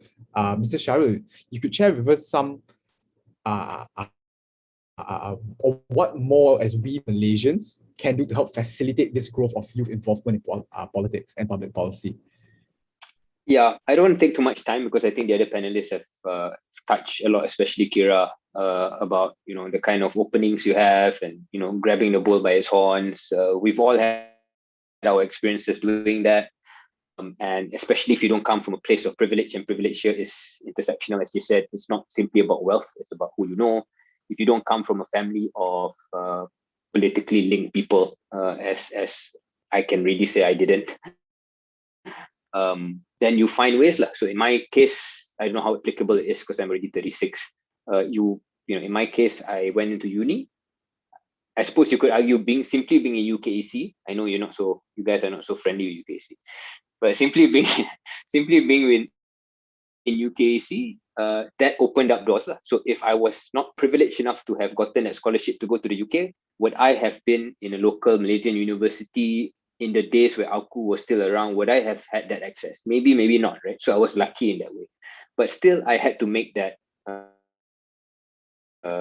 had to sort of work, right? To go and meet with my eventual employer, Kyrie, who actually went to the UK, and that's how I met him. I met with people like, at that time, I met with Teresa Kopp. I met with folks from PKR at that time. I think Izzah also was in the UK once when I was a student leader. So those are those kind of actions and being proactive about being upfront still applicable today, maybe using different means and different channels, but I think the principle is the same. So once you're in, everything that the other panelists have said, I can only yes. All right, thank you so much, Mr. Shahril. So, Dr. Ong? So, based on everything we've talked about so far, do you think politics should be integrated in the national education system, as well as maybe at some private education institutions to help galvanize Malaysian youth? Sorry, Doctor, you're currently muted. Yeah. Sorry. Yeah, good question. I think a couple of responses. With the implementation of Undi 18, I think it's much more important for us to expose the youth of today to the the kind of questions they need to be thinking about as they approach 18 years old, and also to equip them with the kind of tools to find out more about what they should learn about the voting process. So what Kira said earlier about knowing the differences between what local government does, what the state government does, and what the federal government does, what an ADUN's responsibilities are, what the MP's responsibilities are. I think that's something that should be taught at the secondary school level. But at the same time, I think the manner in which it is taught should also be more creative. It shouldn't be something that's just very dry, just normal civics lessons, but to try to bring in various community leaders, from different backgrounds to be able to explain to the students what they do. And of course, we hope that we can move towards a more mature polity whereby these kinds of things can even be done by elected representatives, but in a way that is professional. So not to go into a school to sort of like bring down or talk down about other parties, but to be able to describe your own role and your own position and the responsibilities associated with your own role and own position. And I think this is not just something that should involve MPs, it should involve other community leaders, it should involve young activists, it should involve people from a diverse scope of society, so that our youth can also see the kind of messaging that is being brought by different people across the political and societal spectrum. But this is easier said than done. Whenever you bring in external people into a school setting, definitely I think there will be potential abusers of this particular privilege. And I think we still have some ways to go before we reach that level of political maturity, but we should get the process started. All right, thank you for sharing, Dr. Ong. So hopefully those in the audience can help one day initiate this change. So, Ms. Kira, besides formal education, in the age of unlimited information, misinformation, and so much noise being heard from everywhere, how can youth make their voice stand out and make their causes more impactful nationwide? Yeah. I think there are the great thing about being young is that we have nothing to lose. And I think what that means is that we have a lot of opportunities to just experiment and explore and find out what works, So an example, just from my very little experience, we started off with primarily as a Malaysian diaspora advocacy group. So we couldn't be in Malaysia to begin our advocacy. We started with a petition. We launched it on social media after getting support of, the different Malaysian youth groups around the world. So we did our sort of like launch into the scene through social media, through a change.org petition, which has I think until now only 2,000 plus signatures. So if you follow that, right, clearly Undi 18 shouldn't have really passed. But it's about not just relying only on social media for advocacy, right? When we graduated, we made a decision to come back to Malaysia to continue to campaign for Undi 18. And that's how when we came back to Malaysia, we just started meeting politicians. We would, write to their special officers. We would attend forums just to ask questions about Undi 18, and then, then the MPs or the politicians will be like, who are you? Why are you asking this question? And then we get to meet with them afterwards and actually explain who we are. So I think a successful advocacy cause needs to combine both proactiveness and also technical knowledge, which I've emphasized throughout the forum today.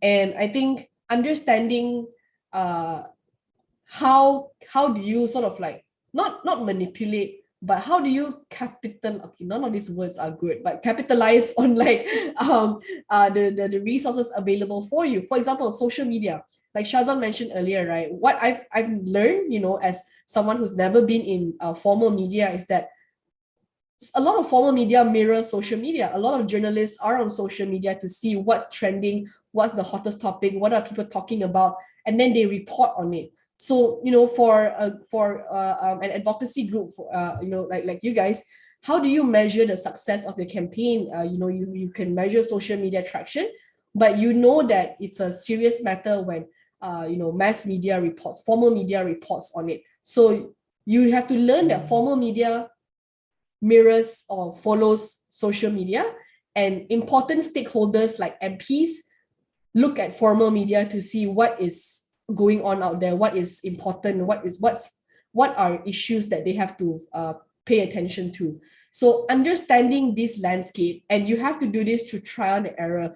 I don't think there is like, a Coursera course you can take to understand how to use Malaysian media well as a youth organization. I don't think so, but it is through trial and error, and that's how you learn best. Spend the time and energy to build rapport with your stakeholders, not just the politicians, but also reporters, fellow NGOs, academicians, so that there is a good network of people that can sort of provide you support when needed to. Just an example, when the Lawan protest happening last year, we were advocating for good governance, monetary support for the people. We had reporters that were sympathetic to our cause, and and they would reach out to us and say that, tell me your story. Why are you guys doing this? And we took the time to share our journey and our opinions. I think sometimes we treat just in the context of reporters, I think sometimes we assume reporters should know everything already, but that's not fair. So we have to take the time to not, just like how you want to educate the public and educate people, the public, the journalists, the politicians are all important stakeholders, and you cannot expect them to know everything already. So we have to understand and sort of like take a step back and strategize who do you actually want to be your champion. So a lot of I think that's the way to go moving forward. And I think it's also one of the best ways to counter misinformation, because if you just sort of like take the lazy route of, okay, we will put our information out there, but you don't proactively counter or rebut or respond, I think it can evolve into something that's like maybe very unpleasant, especially if it's a sensitive issue. So once you have make a decision to put yourself out there, it is a decision to actively and continue to get engaged on this matter and see it through. When I started Undi 18, I wanted my ex-boss and mentor to support the campaign, Zamir Zulkifli, who was the CEO of Teach for Malaysia. I just wanted to take a picture of holding aside Undi 18, and so I can post on Undi 18 social media, which had like so little followers that time. And he said no. And I was like, why would you reject it? And then he was like, how long are you willing to do this? Would you continue doing this for 5 years, for 10 years? If next year you don't succeed, will you continue Undi 18, or is it just going to be a hobby for you? And that really made me really consider, like, what do I really care about? And then, of course, eventually, 2 years later, he was the one that pushed me to quit my job working for him to run Undi 18 full time. And without that kind of push and without that kind of challenge, I wouldn't, I really wouldn't be where I am today. I wouldn't be able to lead my own organization and run these campaigns today. So, it's thinking about how far are you with your own, for your issue or for your cause. I think that's really important. And then from then on, you can work backwards to decide and to think and strategize the best way. And then there's so many ways for it. So, and I just have to say that because we are young, we take the time to trial and error everything, and it will teach you humility, it will teach you resilience, and it'll give you the thickest face ever, because so many people will reject you, but you have to just listen and be like, okay, I'll try again next time. Yeah. All right, thank you so much for sharing, Ms. Kira. It was definitely very interesting. So, thank you as well, Mr. Shazwan, for sharing the interesting article about a youth leader who's set to be appointed into the Dewan Negara as a senator. So, for those interested, you can check it out. All right, so now I hope you have all walked away with different ideas on how you can get involved in public policy and the nation-building process in Malaysia and why it's important to all of us. Unfortunately, we will not have much time for more questions today, but before we move on to the Q&A portion, perhaps our panelists leave us with some brief closing remarks on how each of them think new technology will influence the policies of the future and why it is important to explore this at the Malaysian Public Policy Competition. So why don't we start with Mr. Shazwan? Right. Yeah, so I think future policy in the context of I think developing tech, like you're talking about 4IR, you're talking about, I think as we move towards digitization, I do believe like government as well as policymakers are aware of the fact that there is a need to like address gaps in terms of policymaking and legislation to sort of address issues like when you talk about like data security, data sovereignty, the need to digitize, right? And how it means for agencies within the government who have been so used to working with like literally pencil and paper, right? How do you shift that? Not just mindset, but the capacity, right? So I think that shift is very fluid. And I think this, over the past few years, the government is very aware of this. That's why they've come up with several policies. You have that the Malaysian Digital Economy Blueprint, as well as the 4IR policy that's aimed to sort of address these teething issues, right? So I think a lot of the future sort of issues within the policy space will be intertwined with that, because when you talk about like tech, it's not just tech per se. It doesn't exist in a vacuum. Tech is also related to healthcare. It's also related to security, defense. So I mean, it's a very, very fluid, I would say, environment that you're going to be dealing with. But definitely, I think you will need, I think, more people who are perhaps more interested to see how tech, as well as disruptive tech, works, and how government, how they can adapt to this as well. Because we already see, I think, in terms of Malaysia, it's we are facing challenges from other regional neighbors such as Thailand, Indonesia, even Vietnam, really, in that race, so to speak. So yes, I mean, I do think that future policy will be tech, and it will be tech related. It's a matter of how do we sort of like align ourselves in that race before it's too late. All right, thank you so much for sharing, Mr. Shashwan. So why not next we go on to Mr. Shahril. So again, the question is how you think new technology will influence policies of the future and why it's important to explore this at the Malaysian Public Policy Competition. I think I'll answer that in two parts. One in terms of policy making, and one maybe in terms of what kind of policies or how things can change because of tech. Just on policy making, I mentioned at the start, the first answer was around data gathering and data collection, purity of data analysis.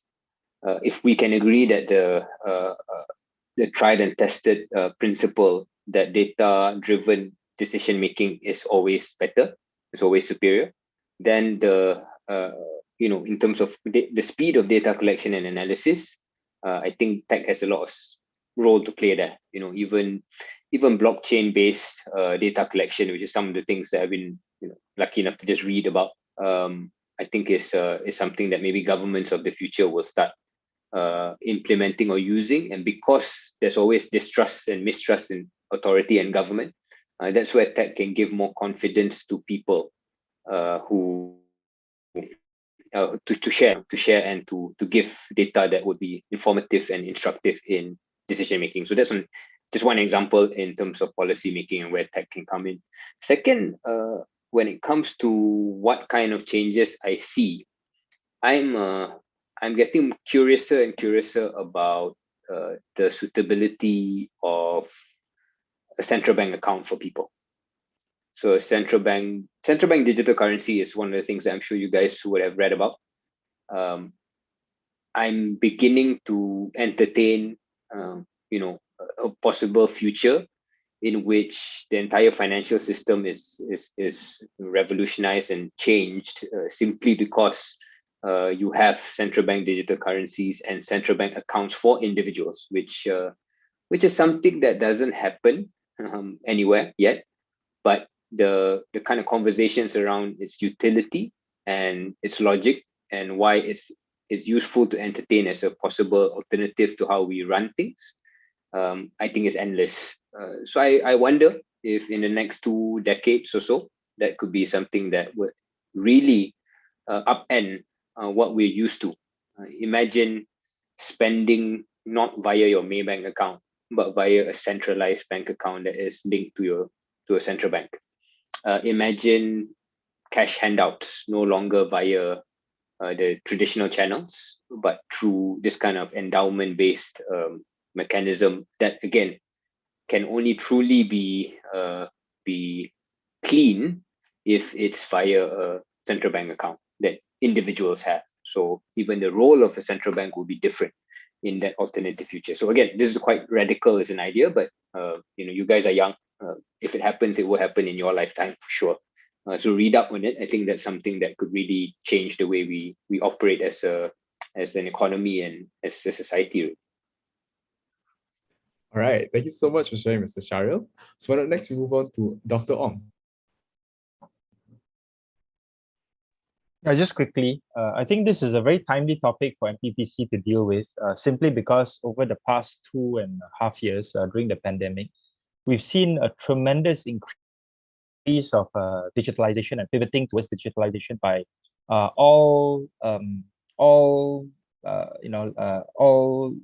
of course, from my perspective as a member of parliament, I've seen a lot more pivoting on the part of businesses and companies rather than the government. And I think this is one area in which the government needs to be having to go through at least some experience of what the digitalization process is like. So, for example, when I was a deputy minister at MITI, one of the things I really emphasized on when I was promoting Industry 4.0 was that I would visit factories that were doing Industry 4.0 level kind of implementation, so I can understand what they mean when they say IoT devices. When they when they show me where they put their temperature measuring devices that is connected to a central server. So very basic things like this, and I think it's incumbent upon policymakers not just to be able to go to fancy hotels to launch policies on digitalization, but actually have some sort of experience when people actually ask them, I'm a small business owner, I have challenges with digitalization. Ministers, deputy ministers, senior civil servants should be able to answer those kind of questions in a very practical way, right? And I think this would be one of the challenges on the part of your participants as well, to see how they can use their creative juices, so to speak, and also their experience, albeit limited at this point in time, on what they think the world can be like, what public policy can be like if there was a lot more coordination on the digitalization front. All right, thank you so much for sharing, Dr. Ong. And last but not least, Ms. Kira. Yeah, I mean, I'm not an economic expert like the others 3 guys here. So I think I agree, and I don't think I can give any new insights from what they've shared. But I do want to perhaps emphasize an perspective that maybe not many people think about when they think about new technology and planning for the future, is how do you use technology to either protect human rights, or how do you use technology to further advance civic participation or democracy, especially in a country like Malaysia. There are many technological initiatives that, for example, I think previously there was the Harapan Tracker, there was Sinar project, that aims to demystify or make the general public to follow along with parliamentary processes much easier. These are amazing people using technology to bridge the gap of the political literacy or political understanding of how our government, of how the political system and our government works. So I think a really interesting challenge for young people today, if you are solving policy problems specifically for the public, either through public health, either for democracy or for economy, is that how do you still center people or center humane issues, humane concerns in the midst of all of that? And I think that's something really, really important to remember to consider when you guys are drafting your solutions. And yeah, all the best with the competition. All right, thank you so much, Ms. Kira. So thank you so much to all our wonderful panelists today for sharing their amazing insights and experiences with us here. So now is the chance for everyone on the floor, whether on Zoom or on our live stream platforms, to poke and prod the mind of our panelists. So do send your questions using the Slido link below. And if you would like to raise a question here in the Zoom chat, do raise your hand and I will cue you. So now, I think one of the first questions we have so this can be directed to any panelist. So why does Malaysia not have a formal public policy undergraduate course like how countries overseas like the USA does? I'll try and answer that. Since I tried to start a master's level public policy course when I was an academic at UCSI. I think even in the United States, most public policy programs focus at the master's level. We do have some of these programs at for example, and a few other public universities, but they are generally not that well subscribed. And in the past, people will always ask, if I do an MPA or MPP, this Masters in Public Administration or Masters in Public Policy, what can I use this degree for from a career perspective, right? But I think the situation is changing now because we can see the need for public policy expertise in different areas, including, for example, what Shazwan is doing now. The demand for public policy programs at the master's level has increased. So, we see, for example, the advent of the Lee Kuan Yew School of Public Policy in Singapore that has sort of like become a standard bearer in the region. And I do hope, and Sunway University is trying to launch a Masters in Public Policy program in a private university context. So I don't necessarily think that we need to we need to have a very robust public policy program at the undergraduate level, although I think public policy can and should be taught as a component in some programs such as economics, accounting, and finance even, and even other sort of like non-social science kind of policies, even in the sciences, for example. But yeah, I think there needs to be a more robust demonstration of the kind of uses for these public policy programs in a very practical way, and the kind of jobs that they can open doors to for those who have taken these kinds of programs. Thank you so much for answering the question, Dr. Ong. So it seems we have a lot of fans of Ms. Kira here today. So earlier Ms. Kira touched a bit on the AUKU, or the University and University Colleges Act. So there's a question on Slido: how can Malaysian universities move forward? Okay. Sorry, that's quite funny. AUKU has not been abolished, although it has been amended under the administration of Pakatan Harapan, which is why now you see political parties maybe not using so much proxies anymore, but they have active student wings within their party, like UMNO as UMNO Siswa, Keadilan has Mahasiswa AP as Mahasiswa Rocket, if I'm not mistaken, and so on.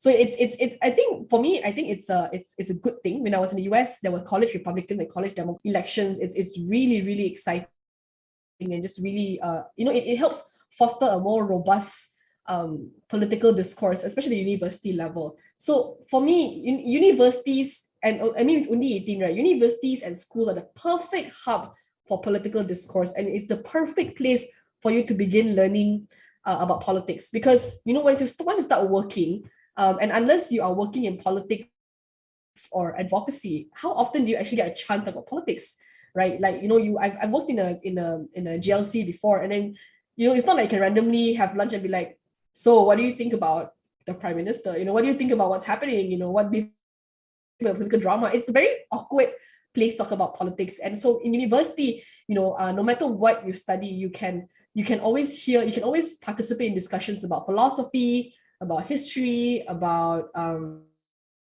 just ideologies. Then a lot of I have a lot of friends in universities who are very optimistic, very left wing. Then they go to the graduate and they be like, okay, it's not, life is not that idealistic. We gotta compromise, gotta be more pragmatic.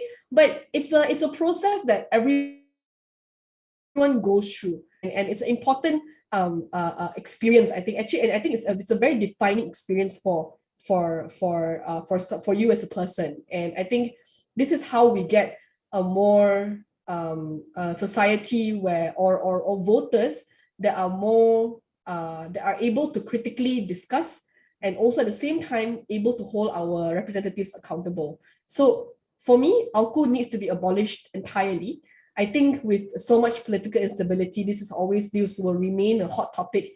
And I hope that this is an area that politicians will discuss prior to next election. But it's also important for students to come forward and share their opinion about laws like this. A law that like ALCU has put a hamper on student movements for many, many years.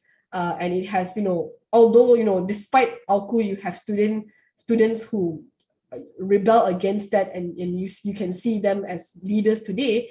But it does not make sense to completely hinder political discussions in universities, because it doesn't just stop students from speaking out. It also stops academicians and professors from talking about these issues in the classrooms. And for me, when you limit freedom of expression in a educational institution, I think it's really, really regressive. And for students today, no matter if you're in public or private university, even if you are studying in Malaysia or overseas, you need to speak up about it, especially if you are a Malaysian student overseas, where you have the privilege of not being hindered by laws like this. Especially if you are not a Malaysian scholar, where they sometimes have obligations on you. So for me, it's always about if you're able to make it this far, it's because either people have helped you, or the environment has allowed you to flourish and be successful. So it's our responsibility to make sure that environment in the future is not limiting and does not prevent more people from assessing these spaces and just primarily exploring what they care about. I think the worst thing that can happen for young people is that you are being prevented from truly exploring what you're passionate about, and you just have to follow what's been instructed. And that's how you lead to a generation of pathetic voters who are disinterested and do not think that and don't understand how politics and policy makers can actually impact their regular day-to-day lives. Yeah. Right, I definitely agree with you, Ms. Kira. Thank you for the wonderful sharing. So now there's another question from someone in Slido. So he says politics is still very hard to understand for me. He doesn't even know half of the politicians' names. So he's wondering, how should he get started? So I think I'll direct this question towards Mr. Shazwan. In your experience in the media, so how would you introduce the complexity of politics to someone for the first time? That's a very interesting question. Loaded question as well. I think how do you get started? I think it's a bit of when you say that politics is hard to understand, politics isn't necessarily just defined by your political actors, right?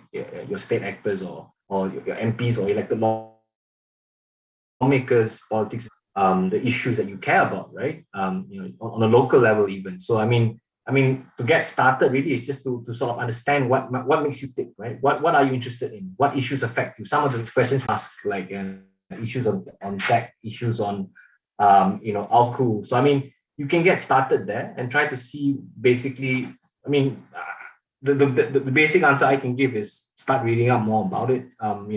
Find out what's determine those issues that you're passionate about, and then find out in terms of conversations. Whether your legislators or even elected lawmakers are talking about these issues. I think there are, especially in today's landscape, there are different ways to sort of get started. So I mean, I don't think it's, I don't think it's that difficult. What's challenging really is perhaps the sort of narratives or the sort of issues that we see when we read the news, right? Basically, power centers, power plays by politicians. Yeah, I mean that's happening. But besides that, also other things are also happening that are equally as important. That's also political in nature, right? So I mean, I think there's a distinction between the two. So I mean, whilst the former may be a bit confusing, the latter is something you can get started on lah.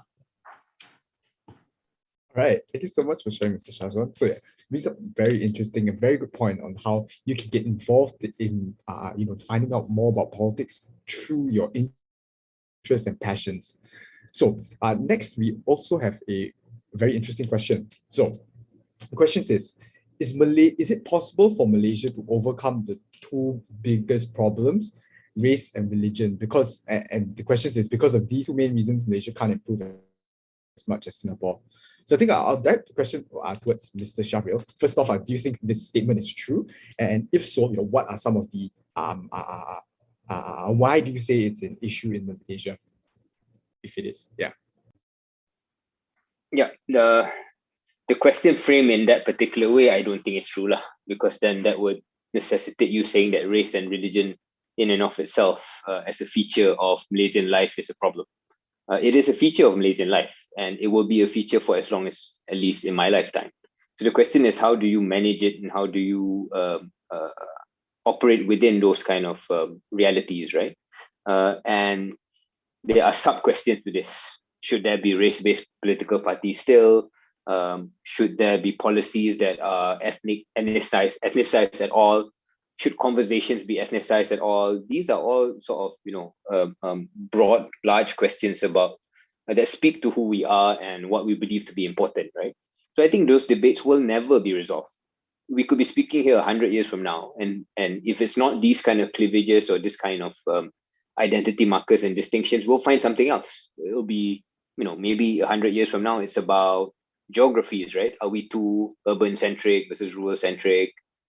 So, throughout human history, there's always going to be these divisions or these kind of identity markers. And the question is, what is just and what is justness? That having those kind of philosophical discussions will never end. But maybe that's where you begin. And that's how I began to be interested in politics. It wasn't that I was necessarily, about low or high taxes, or do I think affirmative action was right or wrong in the first instance. It's about, what do you think is justness? Right? And for those of you who are studying politics in any form, you probably go through all these kind of liberal theories, and you learn about Hobbes, you learn about Rawls, you learn about all these guys. That's the same kind of journey I went through, right? And you start to then say, right, based on these kind of principles, does that mean that affirmative action has its place in the world? I happen to think yes. Based on these kind of principles, does that mean that it has to be entirely needs-based? Then you start going to the second order questions. So what does needs-based mean? If we think, if we are not entirely right-wing, which I don't think any of us are, we're not entirely neoliberal, we would then say, right, it depends on where you start off in life, right? If you start off in life from a disadvantaged position, then the state has a responsibility to do A, B, C, and D. So those kind of principles and those kind of debates is where you begin. Where you end then is then based on the limitations and the realities of this country. How do you then apply those principles that you believe in a way that is practical and pragmatic? If we can press a reset button now, right, and create our own whole new country, call it whatever you want, and have a different set of rules, then yeah, we'll have that conversation. But we know that that's not the world you operate in. And that's where maybe what Kira said 20 minutes ago applies. And this is not to dampen any idealism, because I don't think you should lose that. But very quickly, you graduate from reading what you read in text to asking yourself, right, what can I practically actually do? What can I actually practically do, and what kind of change can I practically? And people like Kira have shown, people in Pakatan Harapan have shown that yeah, you can effect change. You can change government, you can change policy. But I think even they would be the first to admit that you you also have to be extremely clear about what is academic in discussion, what is theoretically idealistic and theoretically ideal, and what you can actually do in your lifetime. And all of us, I think, on this conversation, on this panel, believe in that. We just choose different paths, right? I chose the path that I am in, and it's still about change. It's still about reforming. Some people believe in it. Some people think it's a ruse, and there's no way I can change the party that I'm in. That's everyone's view, but that's why I'm in it, and that's what I'm attempting to do, right? And whoever wins this election, or whoever wins a particular contest, one hopes that the change is constant, and whatever model and whatever channel that is most successful to bring about that change at different pace and different areas, at least change is happening, evolution is happening. I mean, let's be honest. When I was a student, the age that everyone on this call is, there wasn't even a culture of having this kind of conversation.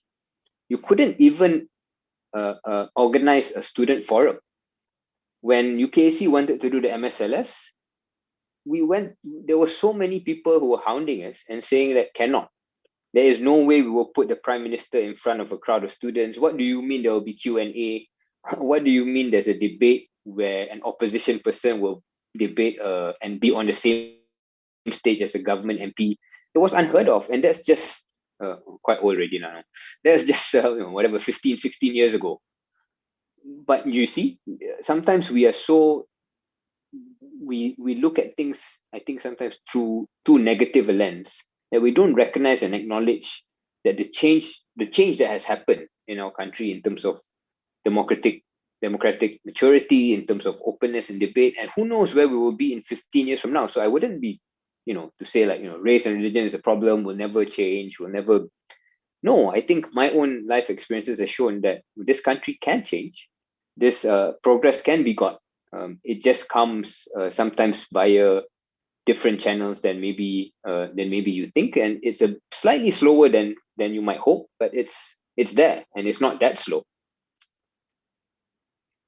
Yeah, Right. John, can I just add a little bit to that? Sure, go ahead. I agree with Shahril to say that it's probably a little bit too idealistic for us to think that we can move away from debates and contestation based on race and religion, given the realities in Malaysian politics. However, that being said, I think I have a personal experience in terms of pushing for public policies, which I think if you explain to people, it can be done in a way that does not necessarily involve race or religion. So let me give you a couple of aspects I pushed for in the Pakatan Harapan Manifesto just before the 14th general election, was to introduce a unlimited travel pass for 100 ringgit. And this was one of the most popular policies that was implemented by Anthony Loke when he was for the Klang Valley. And there were similar initiatives that were being pushed to places like Penang for the buses and whatnot. Right. So this is actually something that is, that can be done without really involving issues of race and religion. I think now an end to generational smoking. Right. I think this is an issue which I think is also cuts across race and religious lines. It talks more about health-related issues. So I think there is a space, a growing space, where we can bring in these kinds of issues, including in the MPPC, whereby we can focus on more of the policy aspects. This is not to say that we ignore completely the role of race and religion. So, for example, I think we still need to seek the viewpoints of religious leaders on whether it is practical and possible to stop people from smoking using fatwas, for example, and how consistent is that with the policy that the Minister of Health wants to promote, right? So I think this is just to say that there is space. Really appreciate what different people are doing in the current system to try to reform things from within and from without, and I think we should continue this debate. Right. Thank you so much. Can I just jump in for like 30 seconds and also support what he just said, which is that the framing. It's the framing of issues. And all of us have a responsibility. Maybe someone like me has more of a responsibility than others because I'm in a race-based party. to as far as possible not ethnicize or not racialize a particular issue, right? Where it doesn't need to be. So I think the default is that race and religion will always be a feature of everything that we do. Not everything we do, but a lot of things that we do. There will always be that angle to come into. But the responsible thing to do is that unless it's absolutely legitimate or necessary, don't racialize a particular thing. And then once more and more of these conversations, whether it's this end of smoking thing, which I don't know if I fully support yet, and any number of things, because vapor. You once you start showing to the rest of the public that a lot of things that are important, whether it's end of smoking, whether it's climate change, whether it's blockchain technology and digital currencies, has absolutely nothing to do with race or doesn't have to be commentated on via that lens, then naturally there's a shift towards sort of segregating issues that really have to do with it and issues that lie without. All right, thank you so much to everyone for sharing. I think it's a really nice note to end on, that in public policy, there will be differences, whether it be differences in background, differences in approaches to solve certain issues, or whether it be differences in cultures. But I think the most important thing to take away from this is that in the end, public policy is all about helping or making positive change in the world around us, and that's what everybody here is trying to effect. So thank you so much to everyone that sent in their questions. Unfortunately, I apologize if we don't have enough time to go through each and every question here today. Regardless, I hope each and every one of you here has walked away with a better idea on how to get involved in public policy. And for those interested, the Malaysian Public Policy Competition applications are now open, but more on that a bit later. And once again, from the bottom of my heart, I'd like to thank our panelists, Dr. Ong, Mr. Shahril, Ms. Kira, and Mr. Shazwan. And not forgetting, most importantly, all of you who have joined us today. Thank you for all of us here at the Malaysian Public Policy Competition. And now, do take the time to fill out the poll being released, below to gauge the impact of our event. Now, before we conclude, we have a very special surprise in store for everyone tuning in. But before we get into that, I'd like to pass the floor over to Eileen to talk a bit more about that. So Eileen, the floor is yours. Thank you, John. And also a big thank you to our panelists for the insightful session. Now that you've gotten a glimpse into the world of policymaking, our MPPC teams are here to help you with the next step forward, joining MPPC itself. So do stay behind to hear from our content head, Rachel, who will be sharing and answering any burning questions you have, as well as giving some exclusive advice after the photography session. So we will now be taking a group photo together before we move on to the Get to Know MPPC session. If everyone could please turn on your cameras and avoid tapping in the chat box for the photography session. Our photographer for the day, Jia Wei, will be taking a quick picture. So do put your best smiles on. Thank you, Eileen. So right now I'll be starting from the first page. So 1, 2, 3, smile. Okay, the second one. 1, 2, 3.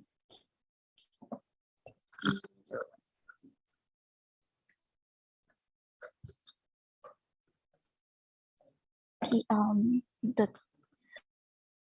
I think that's all. So I will pass it back to Eileen. Thank you, Eileen. Great, thank you, Jia Wei. Once again, a huge thank you to our speakers, Dr. Ong, Mr. Hamdan, Mr. Yusri, and also Mr. Mustafa for the panel session. Our team will be redirecting you to a separate room for a quick debrief. So this would be done by our MPPC teams. Okay. Now, before we move forward, our organizing committee is excited to share with you a look into MPPC, Malaysia's longest running public policy competition.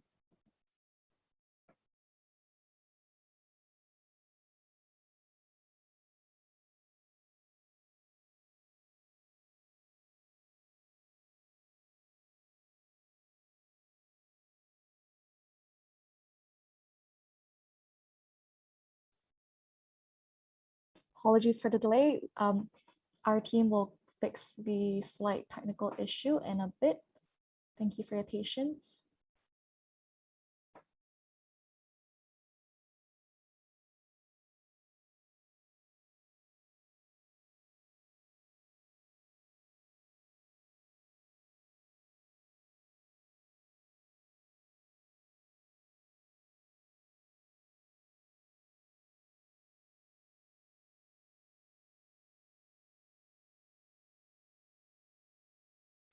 While our teams are working on this issue, I'll pass it over to our content head, Rachel, who will be answering the questions you have, as well as briefing you as to what's in store for MPPC this year. Over to you, Rachel. Thank you, Aileen. So I think we'll now move on to a get to know session on MPPC, where you can ask us, the organizing committee, any questions you might have on joining the competition.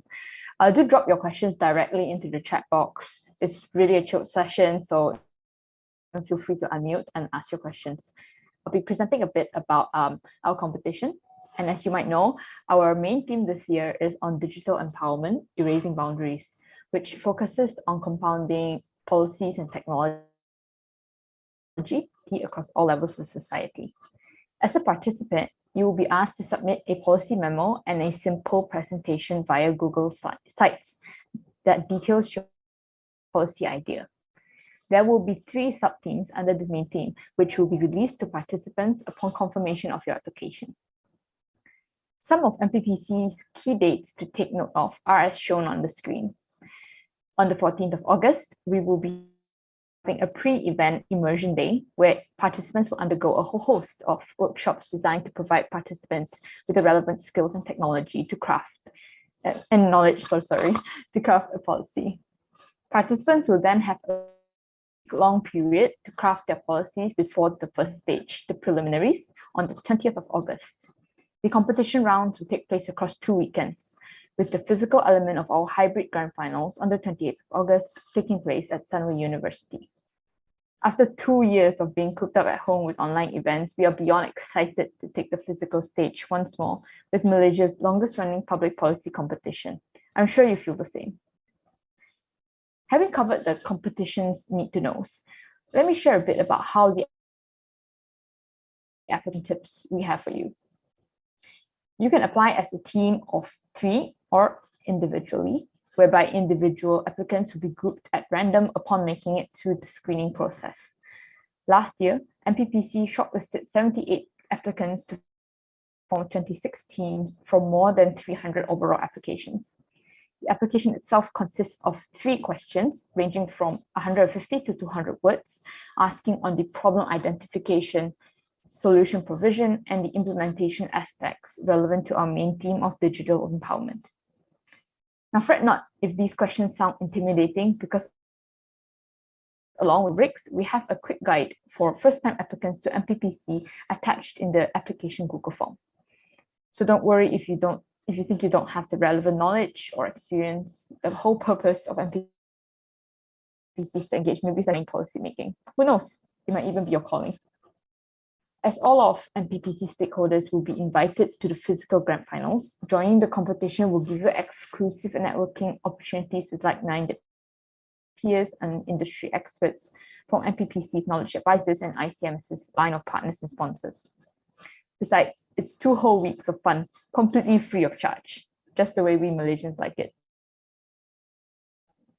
Being said, it's going to be an exciting competition this year. I really hope you'll join us on this ride to making Malaysia a better home. I'll now open the floor to any questions from the audience about the competition. You can access the application form by scanning the QR code on the left and the application's FAQ with the QR code on the right. Feel free to unmute yourself or use the raise hand function to ask away. You can always place your questions in the chat box. I'll do my best to address them all.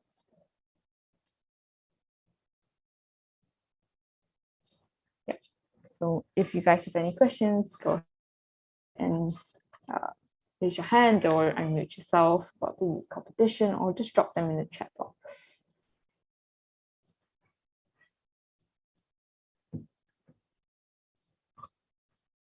Yes, so Winnie asks, is there anything my team will receive if we win?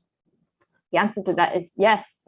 So our prize pool, 3 teams will take home cash prizes totaling $10,000 ringgit, this year. Additionally, we are also having a Best Policy Memo award of $500. I mean, ringgit, so sorry.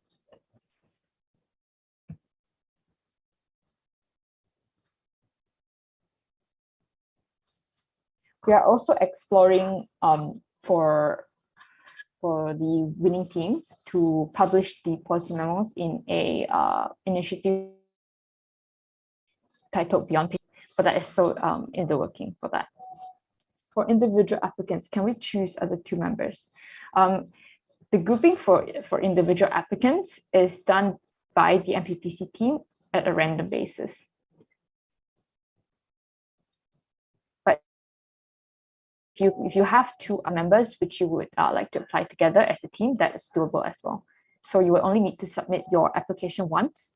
There's an option to do that under team selection for the Google Forms.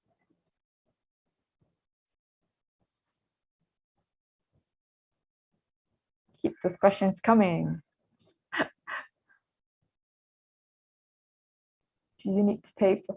Okay, to answer that question, no, you do not need to pay to apply for the competition. It's completely free of charge. We believe that policy makes accessible to everyone. So to remove any direct economic barriers of entry, we are not charging anything to participants.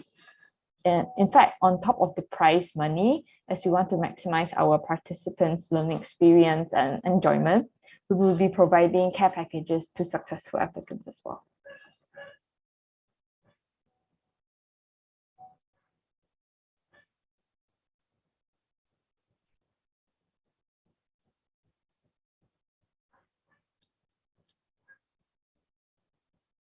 Perhaps I can elaborate a bit about the immersion day. So you might be wondering what option I said for where we will host workshops that participants can attend. Namely, there are two kinds of workshops. There are informational ones, which focus on giving industry or real-world insights into each of the three sub-themes, and a policy workshop, which focuses on the technicalities of writing a policy. As we've also briefly explored with our speakers in today's panel session, policy making is an avenue that everyone should try out. So we believe that with such workshops, our participants will be able to equip themselves with the necessary knowledge and skills needed to write a policy.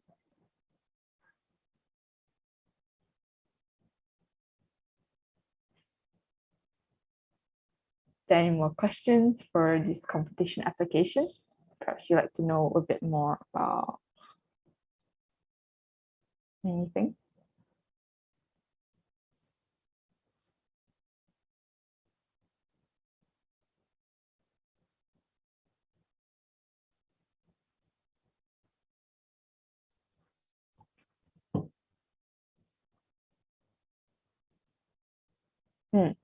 Okay, so I've answered the, thank you, Ray, for your question.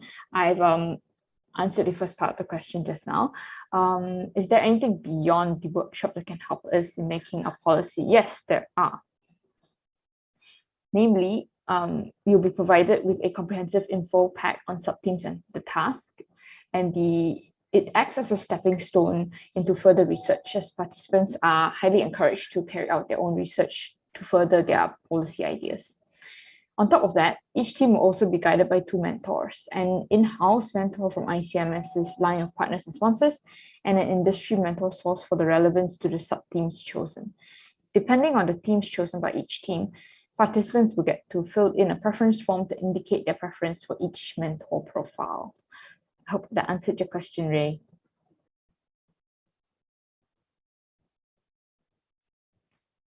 What if I cannot attend the grand finals in person?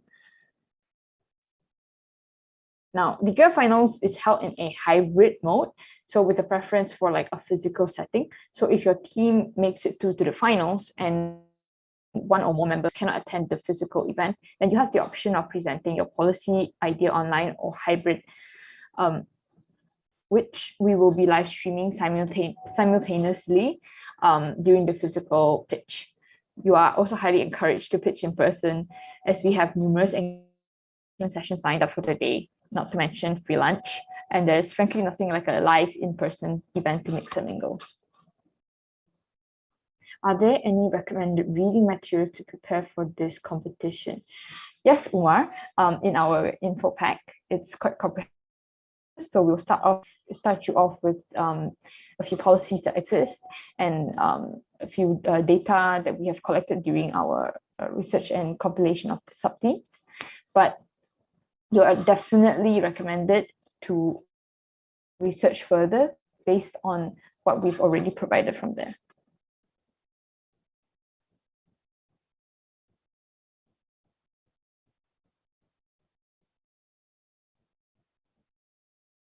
Yes, Jessica. Who screens the applications and how is it done?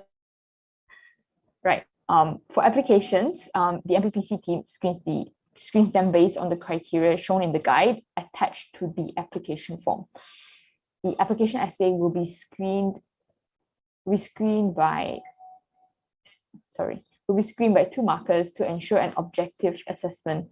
We also provide feedback for your application if you indicate that you would like on failure.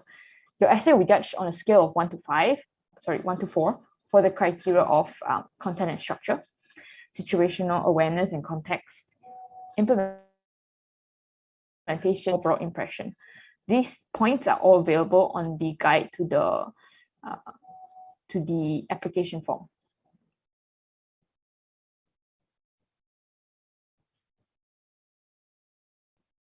So successful candidates will be notified in a week from that application deadline. Hope I answered your question, Jessica.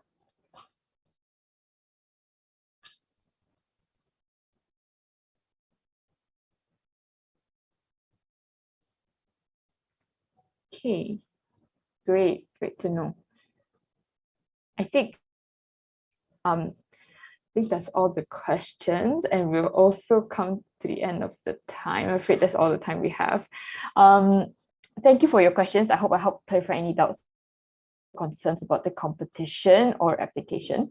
You can find the application form at ICMS's Instagram page at ICMS Scholars or on our official event website at www.mppc.icmsscholars.org.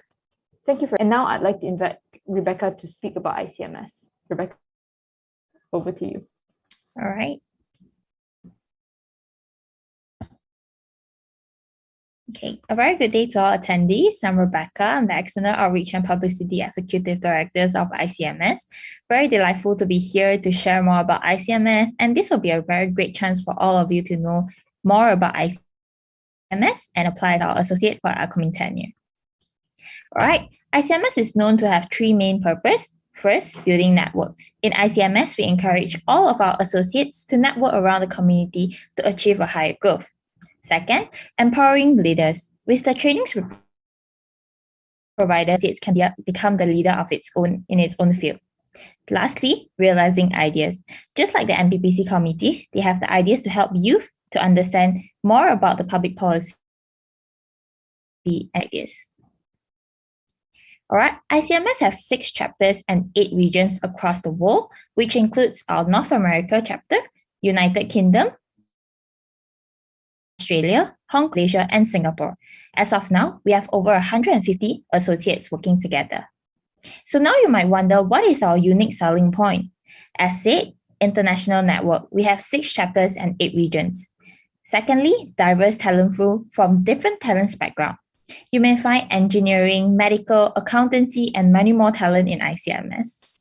We have over thousands of alumni securing their careers at industrial leading firms to help you to plan your career path. And last but not least, still growing in a very fast pace. Here comes the highlight, introducing our partners and sponsors. We have our ICEW, Maybank, Sunway, Jeffrey Chai Foundation, Axiata, Shell, and Shopee. We are currently heading to more affiliation, and just some context, we have the most affiliation in the UK, which is the United Kingdom chapter. Well, our Instagram outreach has recently hit a 7K followers, well, thanks to everyone here, and at Facebook currently having 14.5K followers, and LinkedIn having 4.7K followers. And as you all know, MPPC is one of our external initiatives, which is known as our annual flagship of the year. Whereas on the internal side, we have different departments working together in forming the external side of us. So if you are someone who is very eager to learn, seeking for higher growth, and willing to commit, and also hope to connect with different industrial leaders, do stay tuned for our recruitment on August to September. And thank you, and I'm happy to see you guys here. Passing back to Eileen. Thank you, Rebecca.